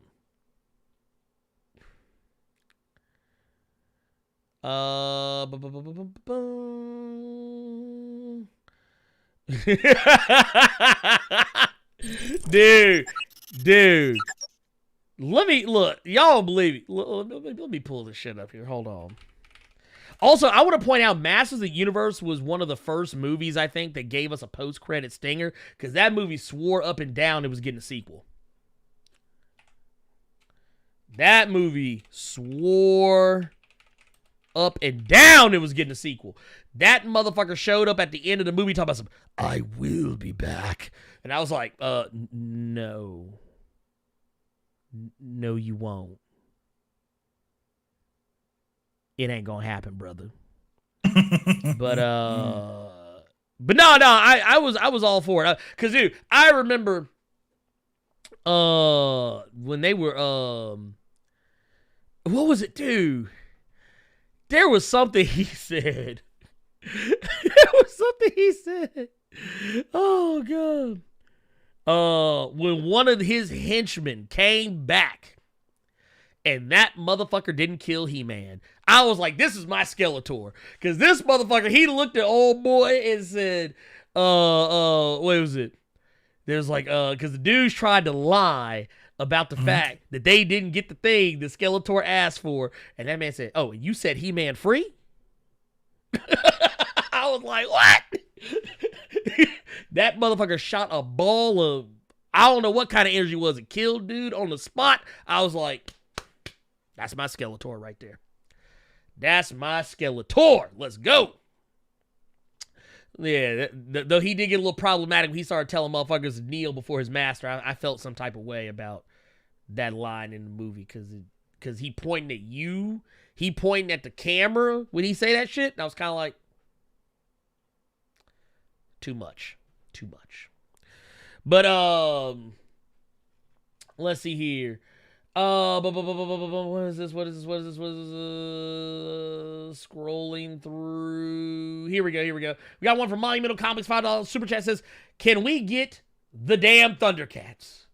Like the fan made with Vin Diesel, Brad Pitt, Hugh Jackman, and Zoe as Chitara, since we're spending $70 million. I mean, look, if you go spend that kind of money, you may as well. Because I don't know about y'all, but $70 million would definitely give me sight beyond sight. I don't know about the rest. Hell, fuck it. $70 million, you could make that shit I could make a Thundercats movie for the cheap. Y'all motherfuckers don't know. I make a Thundercats movie for the cheap. I would make a Thundercats movie with enough money left over to make a Silverhawks movie. And a garbage Silverhawks movie, but it'd be enough. I could get you a Netflix special on the Silverhawks with a little money left over. What else we got here? Night 19 with the $5 super chat says, "Did you read the Future State Worlds of War and House of L books? I thought they were pretty good. I'm not gonna lie. No, I didn't. I just couldn't. There were people telling me House of L was cold, but I don't know, man. Future State. Okay, first off, Future State lost me. Carter, did you read the Infinite Frontier Zero that came out? Did you read that? I did. It was fine. It was fine. That was one of the few of those books that I checked out where I was just like, okay, this is something. The Wonder Woman stuff was pretty cool. Yeah. I honestly, I've read enough of the book deal. Okay, so Nubia. Okay, cool. That's all I need to know. Bye. Let's see. Lotto Soldier with the 199 super says, "Ernie, didn't you think Dr. Voodoo belongs in King in Black?" No. Not really, because looking at all the other tie-ins, this shit was going to be pointless too. Yeah, I was like, what? That's just one more tie-in to read? I mean, it ain't got shit. That should be a King in Black tie-in that's about him going to fucking Jack in the Box. I want to point out something for all these with a random symbiote there. With a random, they go to Jack in the Box with a random symbiote. Lord, Okay, so here's the thing. I actually didn't think about it till after the fact, but I mean, I guess maybe because I don't know if Donny Cates or whoever didn't want to step on whatever Ta-Nehisi Coates was doing with Black Panther. But here's something to consider. King in Black that pulled up. There's a whole ass symbiote in Wakanda controlling, like working with Killmonger. No mention. Just throw that out there. That's how much King in Black means to the Black Panther. That's what that means. That's what that means. Here we got one more. This is from T1000 with the $5 super. It says, "Frank Langella with that good sermon." Yes, sir. Yes, sir. Dude, Frank Langella was out here preaching. That man was preaching. Dude, one day, Carter, I'm about to send you like a super cut of just Skeletor in Massive, because that's the only thing worth watching that movie. Yo ass would fall out laughing at this shit. There's actually already a YouTube video I clicked on now, which is literally just all the Skeletor scenes from the movie. Dude, that junk is fire. Why he got the Darth Vader power gauntlet on? Right? Because they do. Okay. So they really wanted this movie to be Star Wars. Because when this movie came out, that's what was hot at the time, is Star Wars. So what they did is they took He-Man and they said, hey, Star Wars that shit up. And you see all the dudes in the black armor? Them basically have this fucking Spirit Halloween skeleton mask. Well, okay, let's be fair. This Party City ass mask he got on? Well, but let's be real though. Dude, it was 1987. You know good hell well they wouldn't go get the look. They used to be fair, the same effect they used on goddamn, why am I blanking on this motherfucker's name? Lord Elrond, Agent Smith, Hugo Weaving. Now I got his name. There you go. The same shit they used on him is pretty much what they used on Frank Langella. Oh god. But yeah, no, it's great. I'm here for it. Ain't He-Man just a ripoff of Star Wars? Huh? Yeah, you gotta go in the hole for that question. I'm about to say the movie, yes. The TV show, no.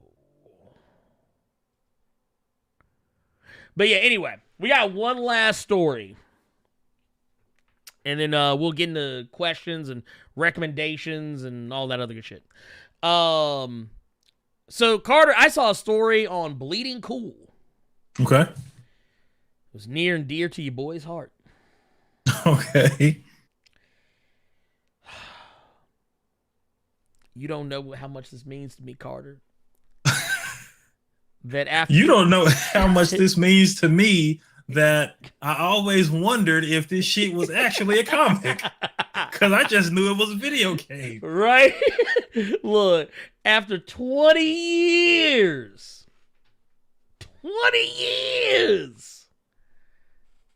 Joe Madureira says that we are going to finally see Battle Chasers number 10. Jesus. Battle Chasers number 10. Lord have mercy. Wow. Just wow. Okay, so here's the deal. Oh my God, this comic came out in April 1998, dude. April 1998. Okay, so yeah, they said the last issue, number 9, was published in September of 2001. I want y'all to think about that for a second. This was supposed to be a monthly series that started in 1998. By virtue of it being a monthly series, that means by the time they got to 2001, dude, they should have been in like the 30s or something by that point or whatever. But no, they literally got to number 9 because the book was always late. Battle Chase, look, y'all don't, look, hold on. I can't live like this. I can't live like this, and I'm not going to let you guys live like this either. The Battle Chasers comic. Some of you may remember the video game that came out not too long ago. I actually backed that game on Kickstarter because I am a huge lover and supporter of the Battle Chasers mythos. I freaking loved Battle Chasers when it was out as a comic. Matter of fact, interesting side note about Battle Chasers is that back when we had Wizard magazine, Yeah. Battle Chasers was regularly in the top 5 comics every month, even when the book wasn't out.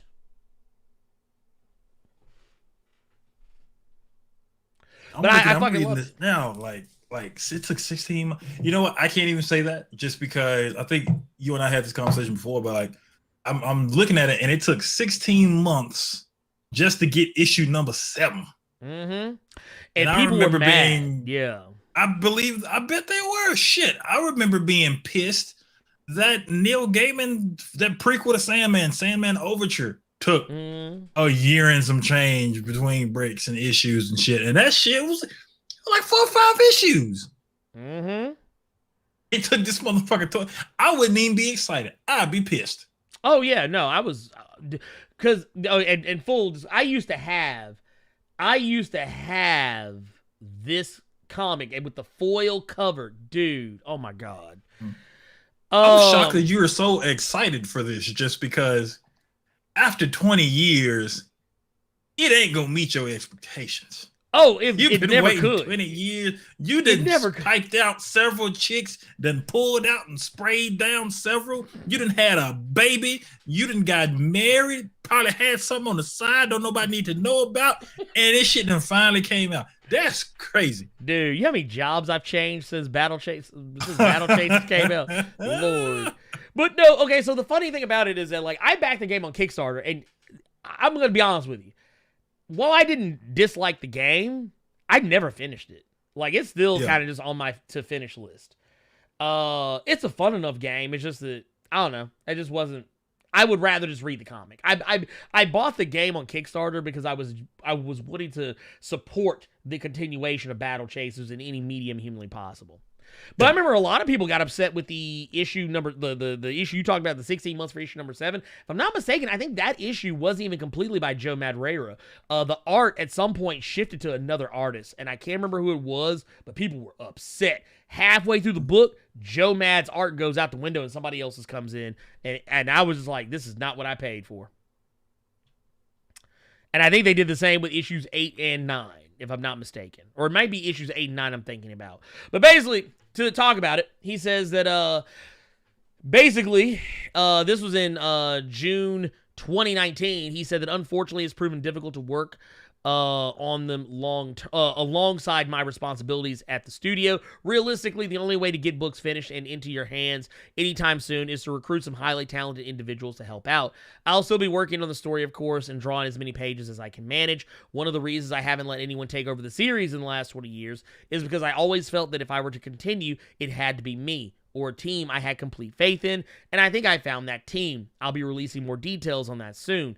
Issues number 10 through 12 will pick up exactly where the last issue left off and focus on the character's Garrison, his past, and his complicated relationship with the fugitive Red Monica. Now, we get down to here, and this is 2 years later, he posted this image on Instagram with the legend hashtag number 10 as part of the design. And you can kind of see it like right here. This is the number 10 right here in the middle. But you can see all the classic characters in there too, that are hanging out back there in the back. You see the big ass power gauntlets and Red Monica and Garrison and Nolan and all that shit and whatnot. I mean, I don't know. Will it be good? Who knows? It could be garbage water, for all we know. But I'm still gonna check it out. I mean, shit, I've waited this long for it. I guess I could go ahead and read it. It's not gonna kill me to do it. But Carter, is there anything you've ever waited that long for? Like, have you ever waited that long for anything? Yeah, I'm doing that right now. Fucking Saga. That's true. There you go. That is true. You're not wrong. You're not wrong, sir. You're not wrong. Oh, shit, I might even say, like, I think I've waited not 20 years, but well, you know what? I think there was oh my god, Secret Six. The award-winning run of Secret Six with Bane and the Cat. Okay. Or not. Yeah, was that Secret Six? Yeah, it was Secret Six.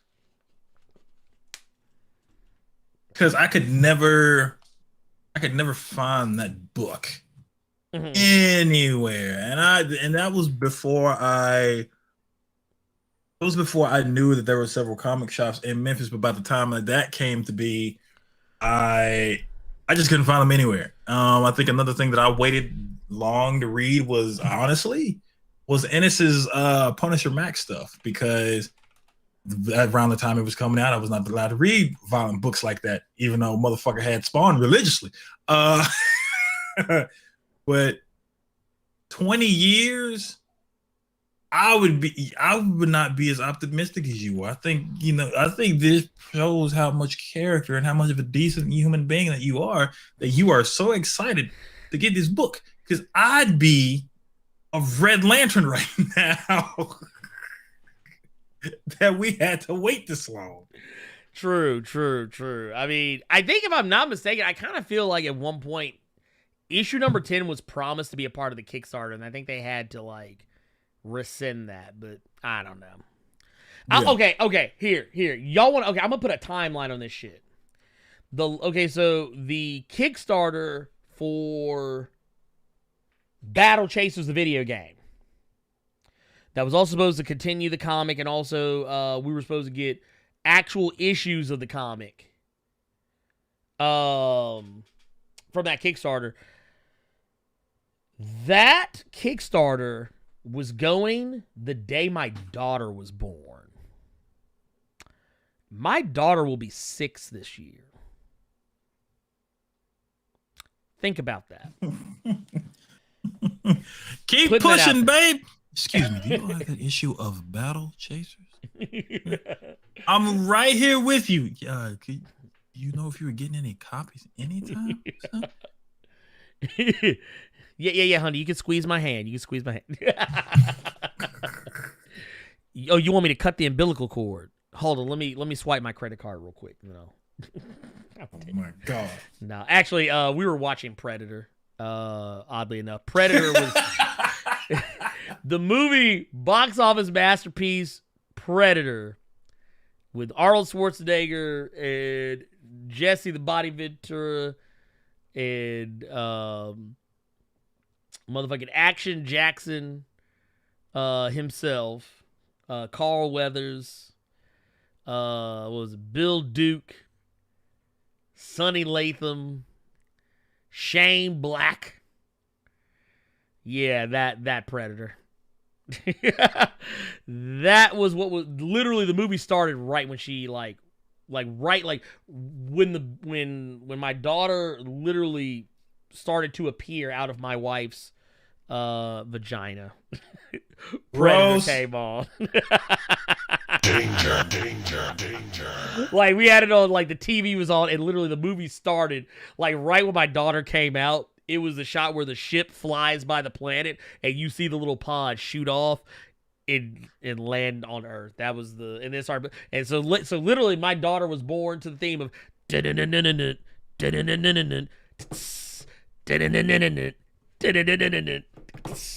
that shit was awesome. Anyway, so like while they're cleaning my baby off, they're like that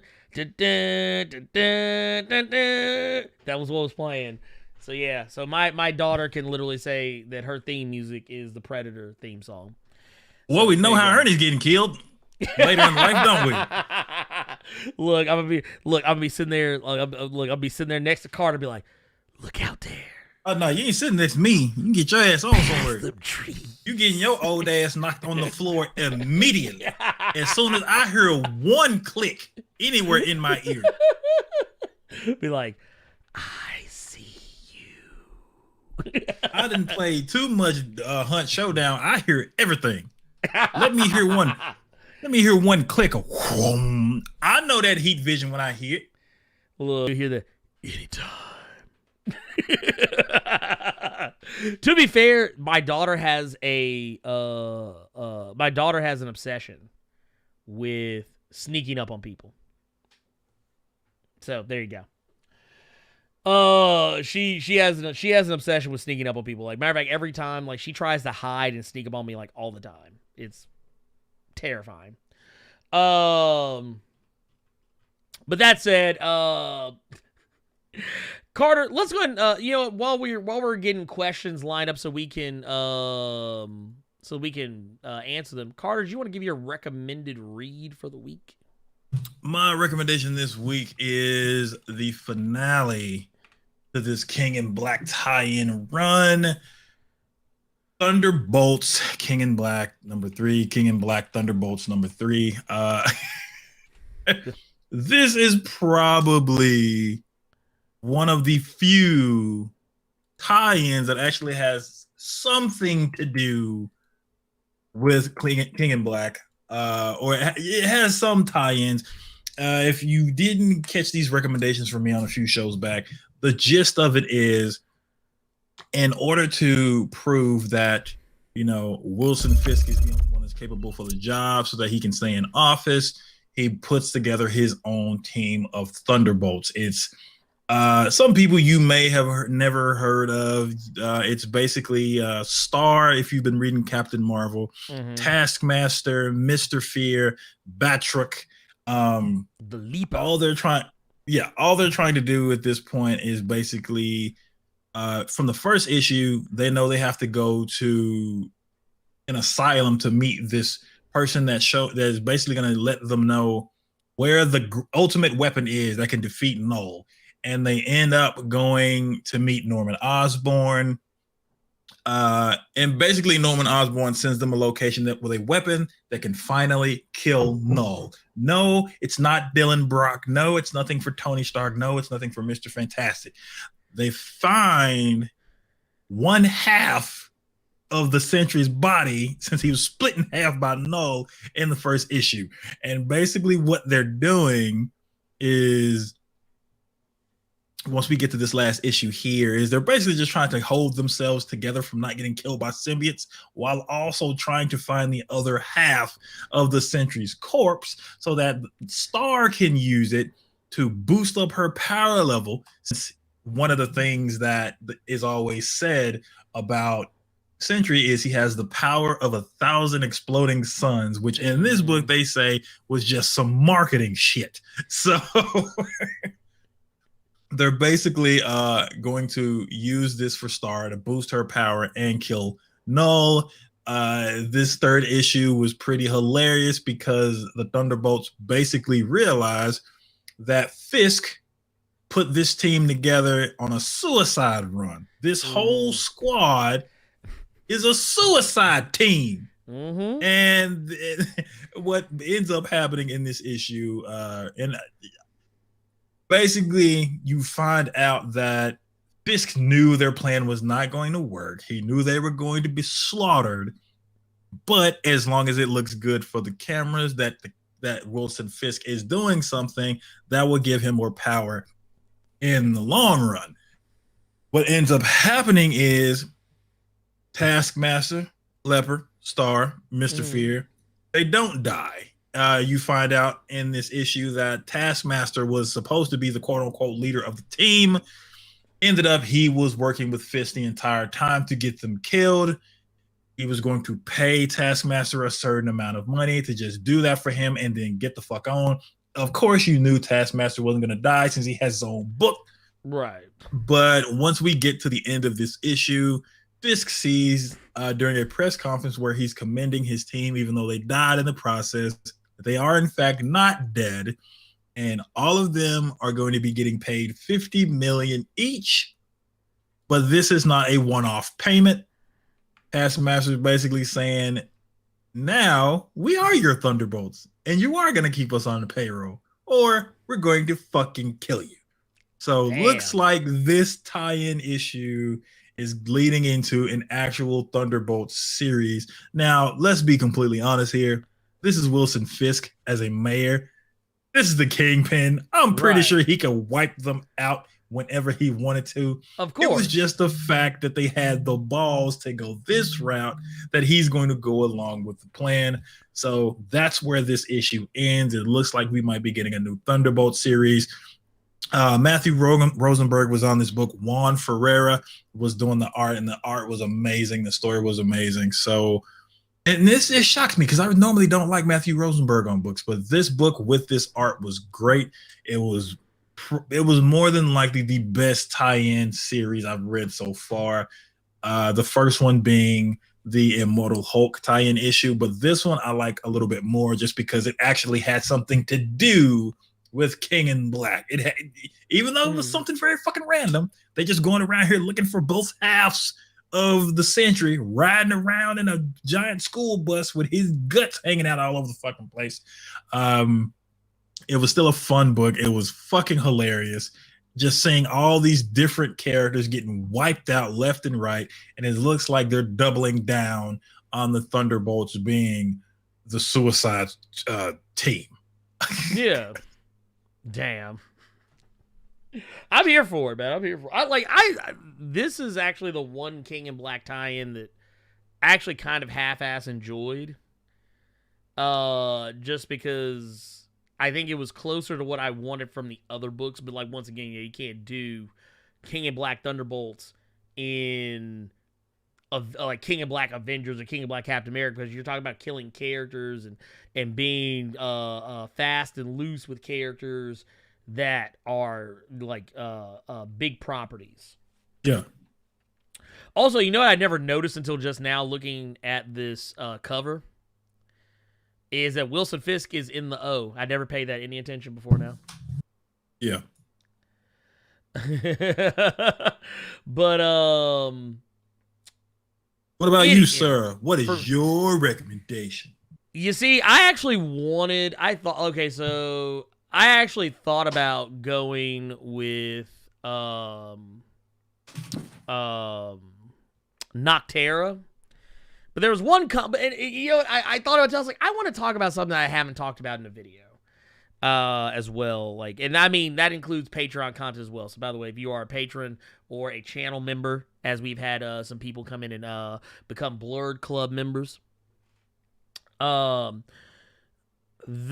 do a little series called the Top 5 Comics of the Week, which is out now for channel members and patrons. And I want to talk about something that I didn't talk about in any of those videos or anything I covered this week. So I was like, you know what, we're not gonna talk. We're not gonna talk about Noctera or any other shit. I want to talk about a comic that was off the beaten path that caught my attention, and it's a little comic by AWA Upshot. It's a 4-parter. This is the second issue of the 4-part series called Casual Fling. Mm-hmm. Which is an interesting little story. It's not something I would normally read about. But as you see here, it's Jason Starr, Dalibor Talajic, and Marco Lesko, names none of you probably are very terribly familiar with. But basically, to kind of give you a little bit of background, I'll give you a little bit of background into the story, is that you have this character,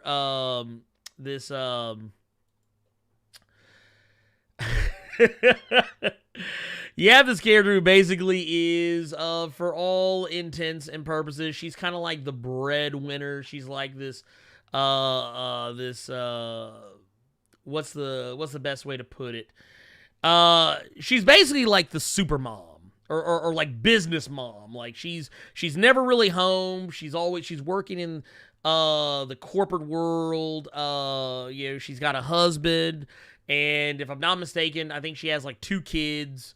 Name's Jennifer, by the way.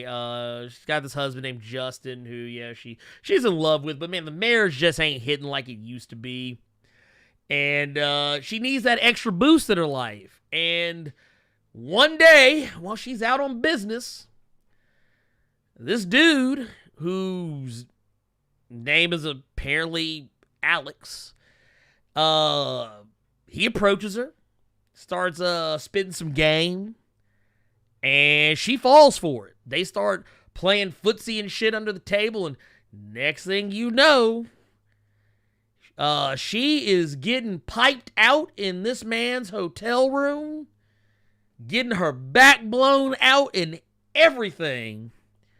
And what ultimately kind of comes from that is she's moving on with her life. Like, she done got piped out, back blown out. She's moving on with her life. It was a one-time, one and done thing.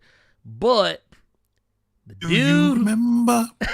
The dude who piped her out, well, he ain't done with her yet. Because apparently, he's got video evidence of him piping her out. Her getting her back blown out. He ain't put it on OnlyFans, though. He didn't put it on OnlyFans. He didn't put it on Pornhub. But he's got the video ready to go at a moment's notice to send to her family, if she does not keep the relationship going. That if he don't let her keep piping her out. And the fucked up part about it is in this second issue, like, she has to actually deal with the actual real possibility of this dude blackmailing the fuck out of her. And I mean that figuratively and literally. And the way her husband responds to finding out about the whole situation was the realest shit I've ever seen in my life. Like, reading this comic, I was like, dude, the way, because the whole time, usually comics like this, like, people do shits like it's unrealistic. Like, people are like, oh, well, no, honey, I guess we'll have to try and figure something out. Oh, honey, I don't know. I think I can keep us together for the kids. Like, bullshit like that. Nah, this motherfucker kept it real. He was like, oh, this you? Oh, shit, that's your problem, baby. He's like, baby, that's on you. He ain't blackmailing us, honey. Oh, now we talking us now. Oh, he blackmailing us, cause you out here spreading your legs out here like it's the liquor store in the middle of the night. Oh no, that's on you. That's your problem. I was like, dude, I fell the fuck out my chair while I was reading this shit. That motherfucker came back, clapped back on that motherfucker so cold. But I mean, there's some other shit that's going on too. But before I would even ask, you had the question like, oh, well, wait a minute, if there's a sex tape, wouldn't it reveal the dude's identity and they could like, you know, go to the police? That is where he got that motherfucker, because he tricked that bitch and he was wearing a mask while they were fucking on tape. So the only face that you see in that tape is hers. Like, I'm talking about, he had that heifer bent over. He was pulling her hair. I'm talking about it was some porn star level shit. I was just like, Lord, But, that is my pick.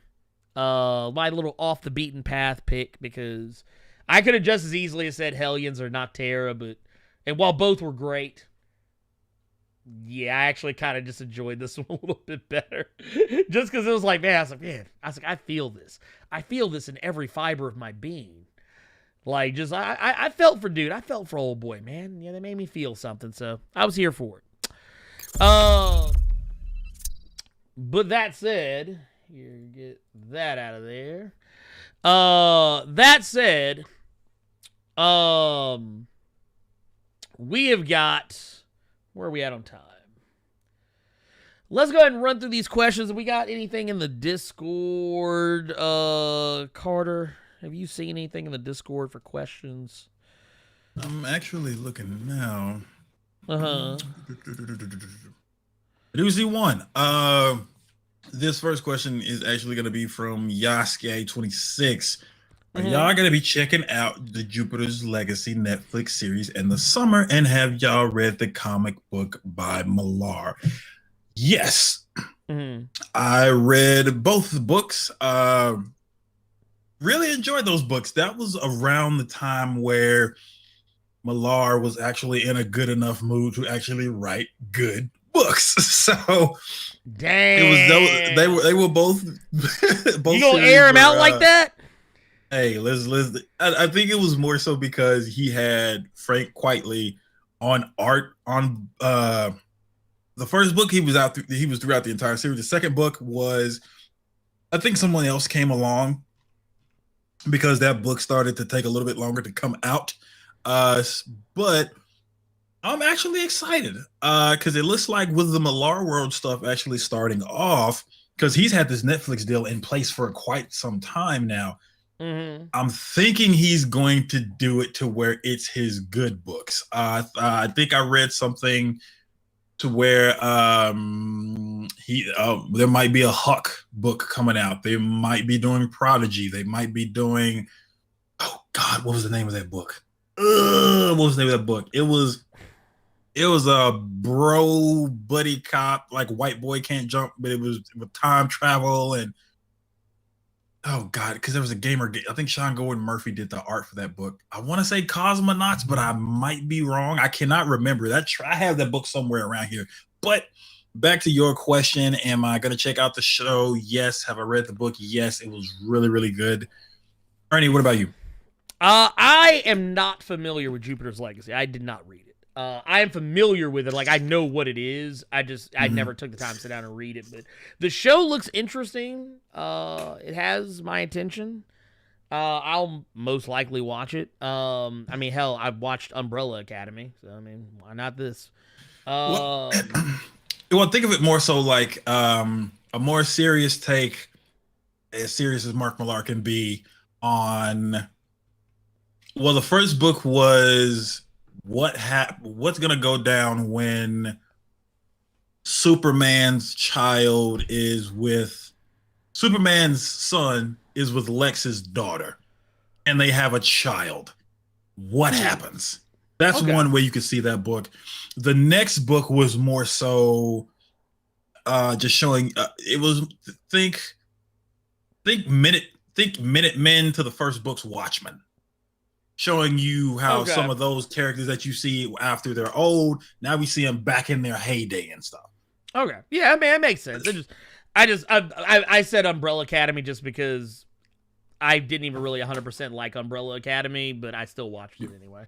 Doom Patrol is better. Doom Patrol is significantly better. It is significantly better. 10 million times better. Let's see here. Real quick, when we answer this question from the chat, Lotto Soldier asks, who remembers Power Stone, the video game? I've been waiting damn near there 20 years for a new release. Who else loved that game on Dreamcast? I had Power Stone 1 and 2. Used to have it on the PSP as well, oddly enough. Like the series. I wouldn't mind seeing another game like it. I would be down for that. Let's see here. What's another one? Who is that on Blerd's T? Well, that's a good question. There's a lot of people. I guess I could sit here and try and name them all, but there is at the very top Icon, Val-Zod, Superman from Earth 2, Steel. There's Jon Stewart. There is Power Girl, Tanya Spears. There's Firestorm, Cyborg, Nubia, Black Lightning, Thunder, and Lightning, Darla Dudley. I see Batwing, Rocket, who I presume is Natasha Steele, or was it Natasha Irons' version of Steel? Steele's niece, who also has the same suit but with different powers. Static, Aqualad, Mr. Terrific, Vixen, Kid Flash, Bumblebee, Jenny Ognotz, and there's another character back there who's so small I can't really fully tell who they are, but yeah. A lot of characters in there. A lot of characters. If Mortal Kombat is successful, what are some spin-offs series would y'all want to see on HBO Max? Kind of like what they're doing Peacemaker from the Suicide Squad. I don't know, dude. Wait. I already know what Carter wants. I already know he's fixing his mouth to say. Go ahead and say it. I was gonna say if it's possible to do a spinoff, Shaolin Monks is obvious. I knew that motherfucker was gonna say Shaolin Monks. Shaolin Monks is obvious, dude. Oh already my God. Knew it. Already knew it. Wait, you mean tell me you don't want Mortal Kombat Mythology Sub-Zero? Get the fuck out of here, man. You don't want the Quan Chi spinoff? Ugh. Wait, you mean tell me you don't? Even though I do like Steve Harvey in this role, I bet not see a damn Special Forces spinoff. Yeah, I'm about to say, they're gonna do it. They're gonna do a Special Forces spinoff. Go ahead and get ready for it. Where did I get the shirt? Honestly, I got it off of a T-Fury sale, which was like years ago. Like they put T-shirts on at random, and this was just one of them. So yeah, I could not buy the shirt again if I wanted to. I do want to. I wanted another one, but I cannot. This shirt is you can find the artwork for it out there somewhere and probably get it reprinted, but it's the shirt itself is not it's not a shirt you can just buy somewhere. Anyone else? That know what they're talking about. They're talking about the comic I was talking about. Let's see here. Let's keep it going. Let's keep it going. We got a super chat here. J. Ryan with the $5 super chat says, do you think that Thor will get some new powers added to his power set now that his origin has changed in his now the son of the Phoenix reveal? Maybe. I don't know. I mean, honestly, I kind of feel like he already kind of has it. I don't think his parentage is gonna change. It's not like, he finds out that he's the Phoenix is his mother, and suddenly it awakens something in him that he's gonna learn. Oh, wait a minute, I had this power in me all along. I don't think that's gonna be the case. I think it just accounts for why he is more powerful than your average Asgardian. Is kind of where I'm at there. Did you hear they're making a spin-off show from SpongeBob called Patrick the Patrick Star Show? Yeah, I heard about that. I don't know how I feel about that. I kind of feel like we need I kind of feel like SpongeBob was done, and we just keep bringing it back. I keep seeing billboards for that shit all over Los Angeles, man. It's that Patrick Star Show, and apparently a show with SpongeBob and Patrick growing up in school. Like, it looks like one of these like Nick Jr. kind of shows. And I've also seen, if I haven't seen the Patrick spinoff, I've seen the Rugrats remake they're doing, which looks nasty. Yeah, about that. Let's see here. Who else we got? Who wins in a fight? Wolverine versus Guts from Berserk. Good question. Wolverine. Yeah. Only reason I say that, chat, before you all jump down my throat, you do have to remember, Jason Aaron did come out with a book entitled Wolverine Goes to Hell, and he made it out. That is true. He probably fucked Guts up. Then again, I don't know, man. Wolverine been getting clapped recently by like random people, so I don't know. You never know, but I would probably say Wolverine. Yeah, the dude literally. I think I'm coming from a. You're right, but I think I'm more so coming from a common sense standpoint, and the only reason I say that is just because, okay, Guts uses a big ass sword. Logan is adamantium. He cannot cut through Logan with that sword because there's nothing special about that sword except it's big. He gotta bust a sword against somebody who is adamantium. He will get destroyed. Mm-hmm.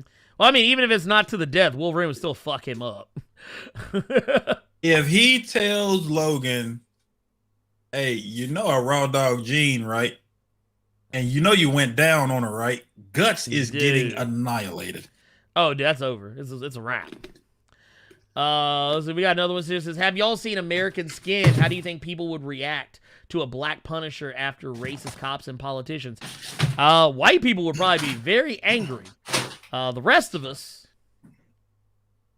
well. So you're not gonna like my answer to that question, which will simply be, Skin was whack. Ooh. It was a shit movie. The message that they were trying to put across, you fast forward to the ending and it kills the entire film, because Ernie and I have had this conversation before, to where the one thing I am sick of going in Hollywood right now is black films that are only there to make black people even more upset and hate the police. That's it. There's no message there. We just want you to be angry and dislike the police a little bit more. I was like, why the fuck y'all think I hadn't watched, was it Judas and the Black Messiah? I ain't trying to be mad right now. Yeah. Like, that movie's literally been Punisher, sitting in my list. I'm like sitting here just like, ooh, am I ready to be mad? Punisher going after racist cops and politicians. There was already that's already happened with the black gentleman that was in the military that was sniping and shooting police officers. Mm-hmm. But I think American Skin Creek was just a very bad example, because again, that movie was shit. It's kind of like that movie Queen and Slim. Like, you do all of this and then the ending kills it, because the ending was just there to make you mad again.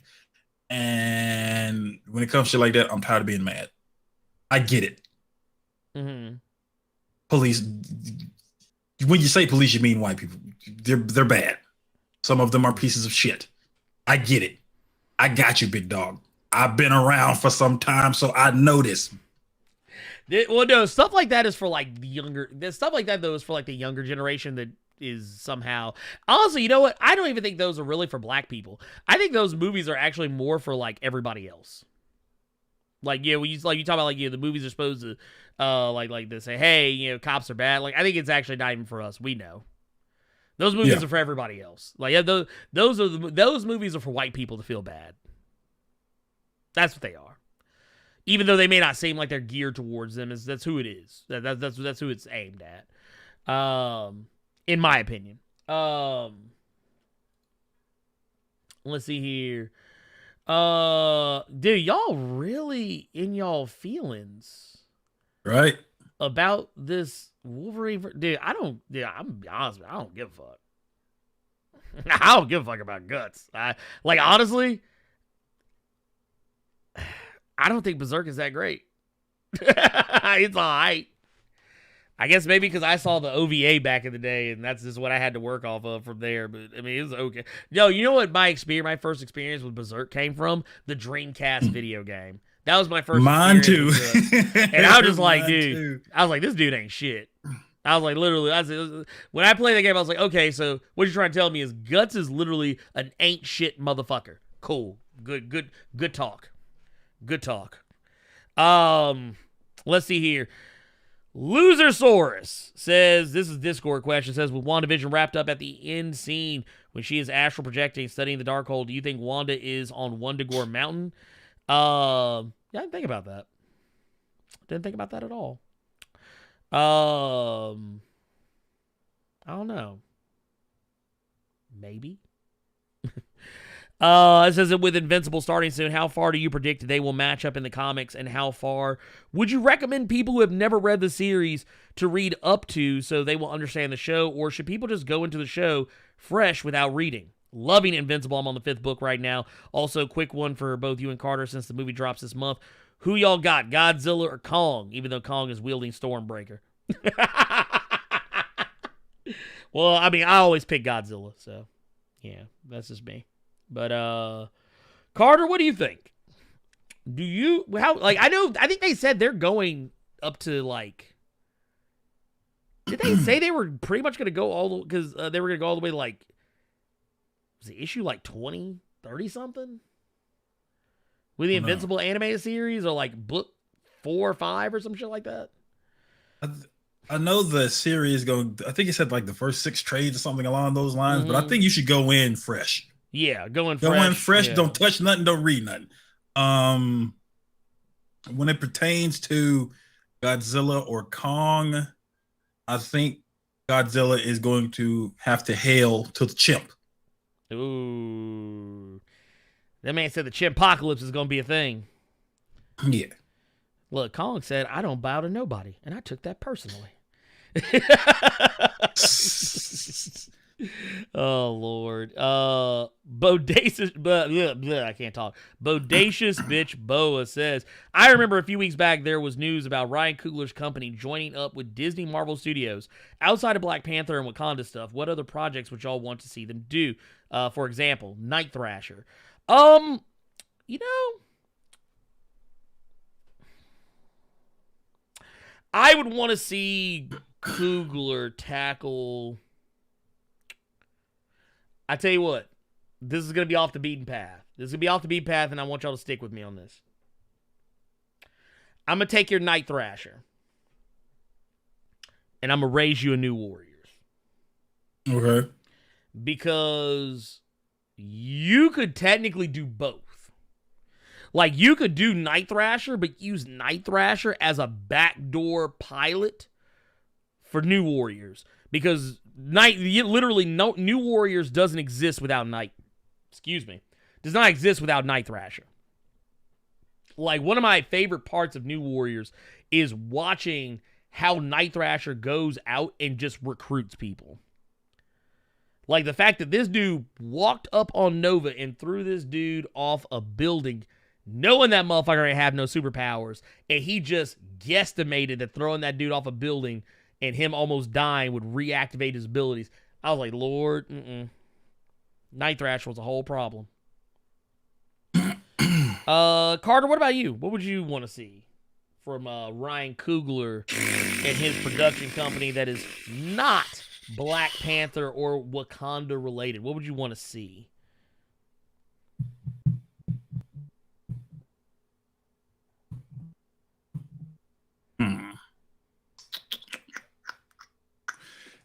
I would want him to do a character that I've never given a shit about since his character has been introduced. Mm-hmm. So I'd say go the route of Power Man and White Tiger. Okay. I think that's her name. Yeah, think that's White her Tiger. name. Yeah. Just because they haven't done a lot with the young man. That's the new Power Man. Mm-hmm. And I mean that was the shitty way to introduce him in fucking Shadowland of all things. So yeah. I think that would be something to see. Oh my god, yeah, they kind of did old boy dirty. I like him. I think he's a cool character because he basically is like he's called Power Man, but his power is more like Iron Fist. Mhm. Like it's like, oh no, I just thought it was something interesting. But Yeah. I can see that. I wouldn't mind seeing that, or maybe give me a little Champions love, man. Give me a little Champions love. Next question. This is from Gunther G. Loop. This one is, when are you guys watching Coming to America 2, or have you watched it already? I have not watched it. I will probably watch it Sunday with my wife when she is home from work. Carter, you technically already started watching it, but you didn't complete it. I did not. More so just because this is probably finna get me in trouble. It's probably finna have several people look at me like, what? But one of the main reasons I have not finished watching the second one is because I never watched the first one. Mm-hmm. Never seen Coming to America. I know what it is. I've never seen the original movie. I know what it is. I know who's on it. Randy Watson. I know about Soul Glow, the whole nine. But you know the memes. You know all the memes. Yeah, I know the memes. I know the memes, but I've never actually sat down and watched the movie just because I think with me, I wasn't around to see those films when I was younger. And the first thing that I was really able to watch with Eddie Murphy was the Nutty Professor films. Oh, and seeing him play take it back. The first thing I'd ever seen Eddie Murphy was the Nutty Professor movies. Then I went back and then I saw like 48 Hours and Beverly Hills Cop and things like that. But I can't do it when they when they're just characters. Mm-hmm. I couldn't do that when I was younger. Because I hated it in fucking Nutty Professor. Because he was the mom, he was the dad, he was the son, he was this, he was that, he was this, he was that. So around that time, because you gotta think, guys, like I was still super young, and I know that was when Eddie Murphy and Arsenio Hall were huge. I can remember, but just barely, like watching the Arsenio Hall show when I was younger. Like I remember some episodes, like I'm not episodes. I remember parts of Arsenio Hall growing up. Like it was a show that I watched when it was on, but like I'm quicker to remember In Living Color skits than I am to remember Arsenio Hall moments. I think I remember one time when Macho Man was on Arsenio Hall and it got real weird. No. It was Hulk Hogan. It was Hulk Hogan. I think it was Hulk Hogan. Because some weird shit happened. I think it was around the time that WWE got outed for the whole Ring Boy scandal and the sexual harassment stuff that was going on. And I think Hulk Hogan was on there. And I'm trying to remember. I want to say, that was the Hulk Hogan one. I do remember Arsenio. No, I do remember Macho Man. That one was funny. But the one with Hulk Hogan, that one was uncomfortable. I see some people in chat right now. I didn't want to name off every Eddie Murphy. Like I didn't plan on naming them off, but Ticaro, yes, I have seen Harlem Nights. That is one of my all-time favorite comedies. And it wasn't just because of Eddie Murphy. That was a lot more because of Richard Pryor and Red Fox and Della Reese. Have I seen Vampire in Brooklyn? Yes, that was a date for a girl, and my attention was not on that movie at the time. It was not. I had a handful at the time. I was supposed to be watching that movie. But Trading Places, yes, I have seen it. It's just like I said, guys, I didn't like the whole we're going to be different characters things. Because taking Ernie's point, I'd already been seeing that on In Living Color. Right. So, and then, just like that wasn't my bag. Coming to America is a lot of shenanigans. Coming to America is a movie that really only works because it is nothing but like an hour and a half worth of shenanigans. Like that's all the movie is. Like I'm not being dismissive towards it. I love the movie. I think it's great. One of my favorite things, like one of my favorite quotes of the movie, and even from a character that's that popular in the movie.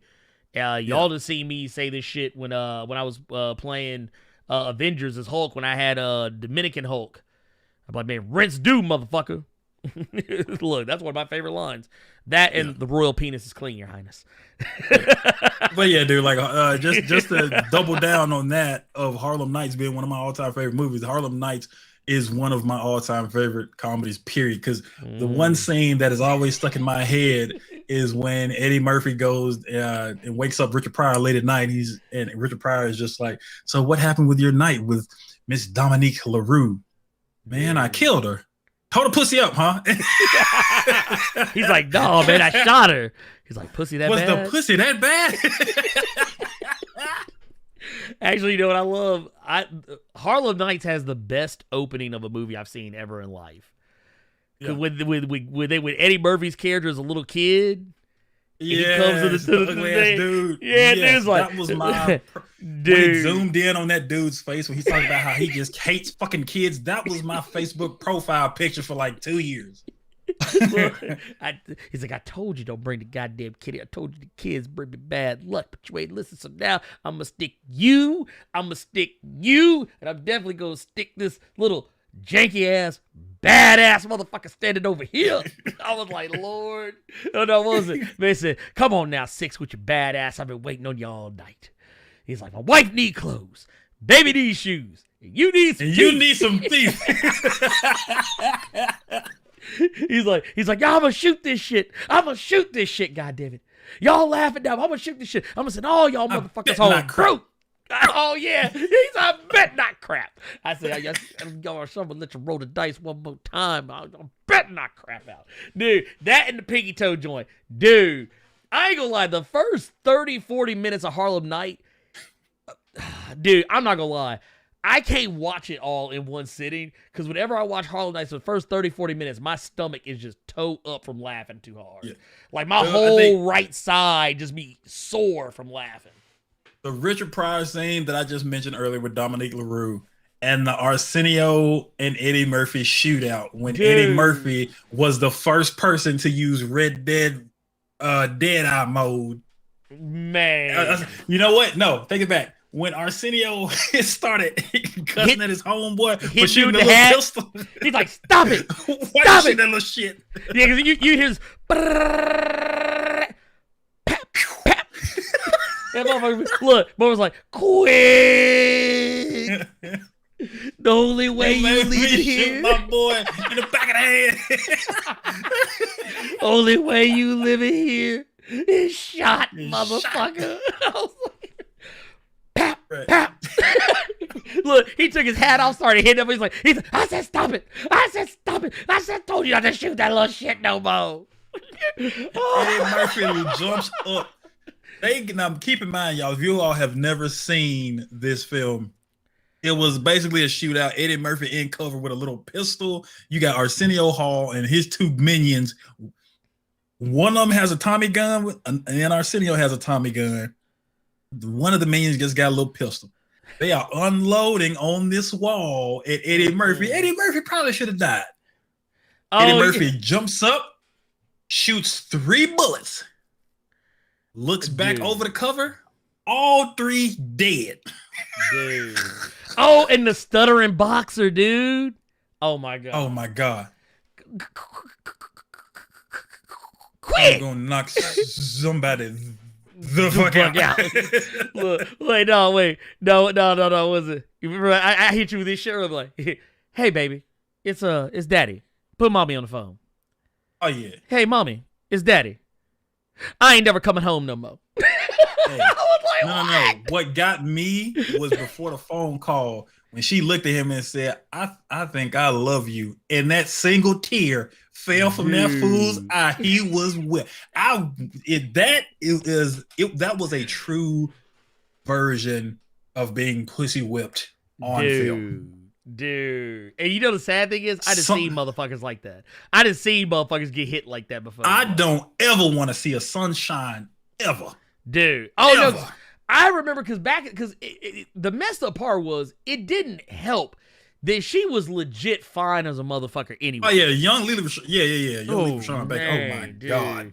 I don't even want to know what she looked like today. I'm scared to look. But, Lord. Now this is all for the men and maybe lesbian women that we have in the chat.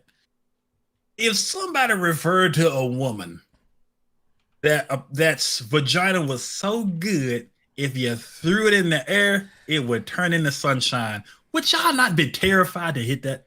I would be scared. I would be mortified. God damn it. Young Lily Rashawn was bad. Oh my God. Woo! Lord, that woman. No, y'all ain't trying to hear me. Y'all ain't trying to hear me. Lord, she was fine. Oh, and then she done got thick. Lord, God. Lord, she done got big. Oh, Lord. I bet she, look. Look, that, damn. Don't you ruin my picture of sunshine. Don't do it. I will get off this goddamn call right now. Don't you do it. Because there are two memories I have of that woman. Her in Harlem Nights and her in that Tupac movie, Gang Related, when she was a stripper. Oh, Lord. Don't you ruin that mental picture for me. Dude, was it I thought you was going to say Wait and Exhale. Lord. I forgot about Wait and Exhale. Yeah, she was in that shit. Oh, no, Lord. I know she was in it. I forgot. Oh, Lord. Why somebody show me a picture of her with no makeup on? Why y'all do this to me? Why y'all do this to me? Yeah, you finna do this to me. You ain't finna do this to me. Look. This motherfucker hit me with that. Eddie. Eddie. Look. Anyway, no. I'm gonna live in my fantasies that she is still the same Layla Rashawn from back in the day. Look, just sweet, innocent, sunshine, all that shit. Oh, dude, I forgot she was in Boomerang. Lord. Hell yeah, she was. I think she had I think that was the only way they could make her unattractive. I think she had hammer feet time in that movie. Yeah, she had hammer time. Yeah, her feet were jacked up. Yes. Yeah, because he pulled. Look, I remember because Eddie Murphy pulled the sheet back off her foot, and he looked down and saw the feet. That motherfucker was like, ugh. It was that eye emoji when you just surprised. Like, but you can't. But you think about Boomerang. You got that's Halle Berry, dog. Oh yeah, Halle Berry. Dude, that was my introduction to Halle Berry. Oh man, like off rip. But no, I had to pull up Harlem Nights. I forgot when Arsenio shot him in the head. He started apologizing to the fool when he could hear him. I'm sorry, Junior. He's like, Junior dead. Wait, what was it? He said, what the fuck, man? Junior dead. God, shut up, motherfucker. It was an accident. I'm sorry, Junior. He didn't unload. Now, mind you, chat, he done unloaded on Junior's back of his head with a Tommy gun. Junior can't hear nothing. look, no, not just the back of his head, but at point blank range. This dude in the back seat, he literally sitting right behind the motherfucker. Anyway, look, man, get us out of here, man. Carter, what you got going on this weekend, pimp? Man, I am going to be playing some Hunt Showdown. I may very well stream it after this show is over with over on Twitch.tv. Carter Presents. One thing, y'all. It was a conversation that Ernie and I were having. Anyone who is subscribed to your boy, do not resub. Why do you say that, Carter? Don't you want subscribers? No, sir, I do not. The simple fact that you all follow me, and that's enough support for me. Psych, I want money. So, this motherfucker. The one thing that I do not want, because I think that when you all do super chats, when we're doing this show, is for a fact that money is going to us. But when you do it on Twitch, half of that money is going to Twitch. So if you want to donate to me on Twitch, I'll put it in the title. The command you got to use, I am doing #no more subs because I don't want them. I don't want nobody else taking my money that you all are giving me to support me because you like my content. You don't give a fuck about Twitch. So, #no more subs. Give it. Give it. I need to secure the bag. Thank you. Which, by the way, for those who don't know, I'm putting the link in here now. It should pop up here in just a minute. Because Nightbot takes forever on, really commands take forever on YouTube because reasons. There you go. That is the URL for the Twitch. I don't know what the fuck I'm doing the rest of this weekend, but y'all, depending on what goes on here in a minute, if Carter winds up playing some Hunt, I might try and jump on there with us so we can get these dubs. Oh dear God! Hey, we did it, dude. Yesterday we got 3. Oh no! I'm not talking to you. I'm not talking about you. I just saw Cammy's in the chat. Oh, Killer Cam. So I know what I'm about to get talked into fucking playing. Killer Cam. Lord. Oh my God. You know you want it. I don't. You want to do it. I really don't want it. Keep that shit away from me. But y'all gonna make me fucking play it. Do it. Oh my God. Do it. I don't know what that fucking satanic voice was. Anyway, we're gonna get out of here, guys. Thank y'all so much for keeping it awesome and hanging with us and all that good stuff. I'm about to cut these damn lights off. I'm gonna go play with my kid for a little bit and go get something to eat because I'm fucking hungry. But anyways, we're about to get out of here. I'll catch you guys next time. Go check out Carter over on Twitch. He's gonna be going live, and we'll see y'all next time. We out here. Peace.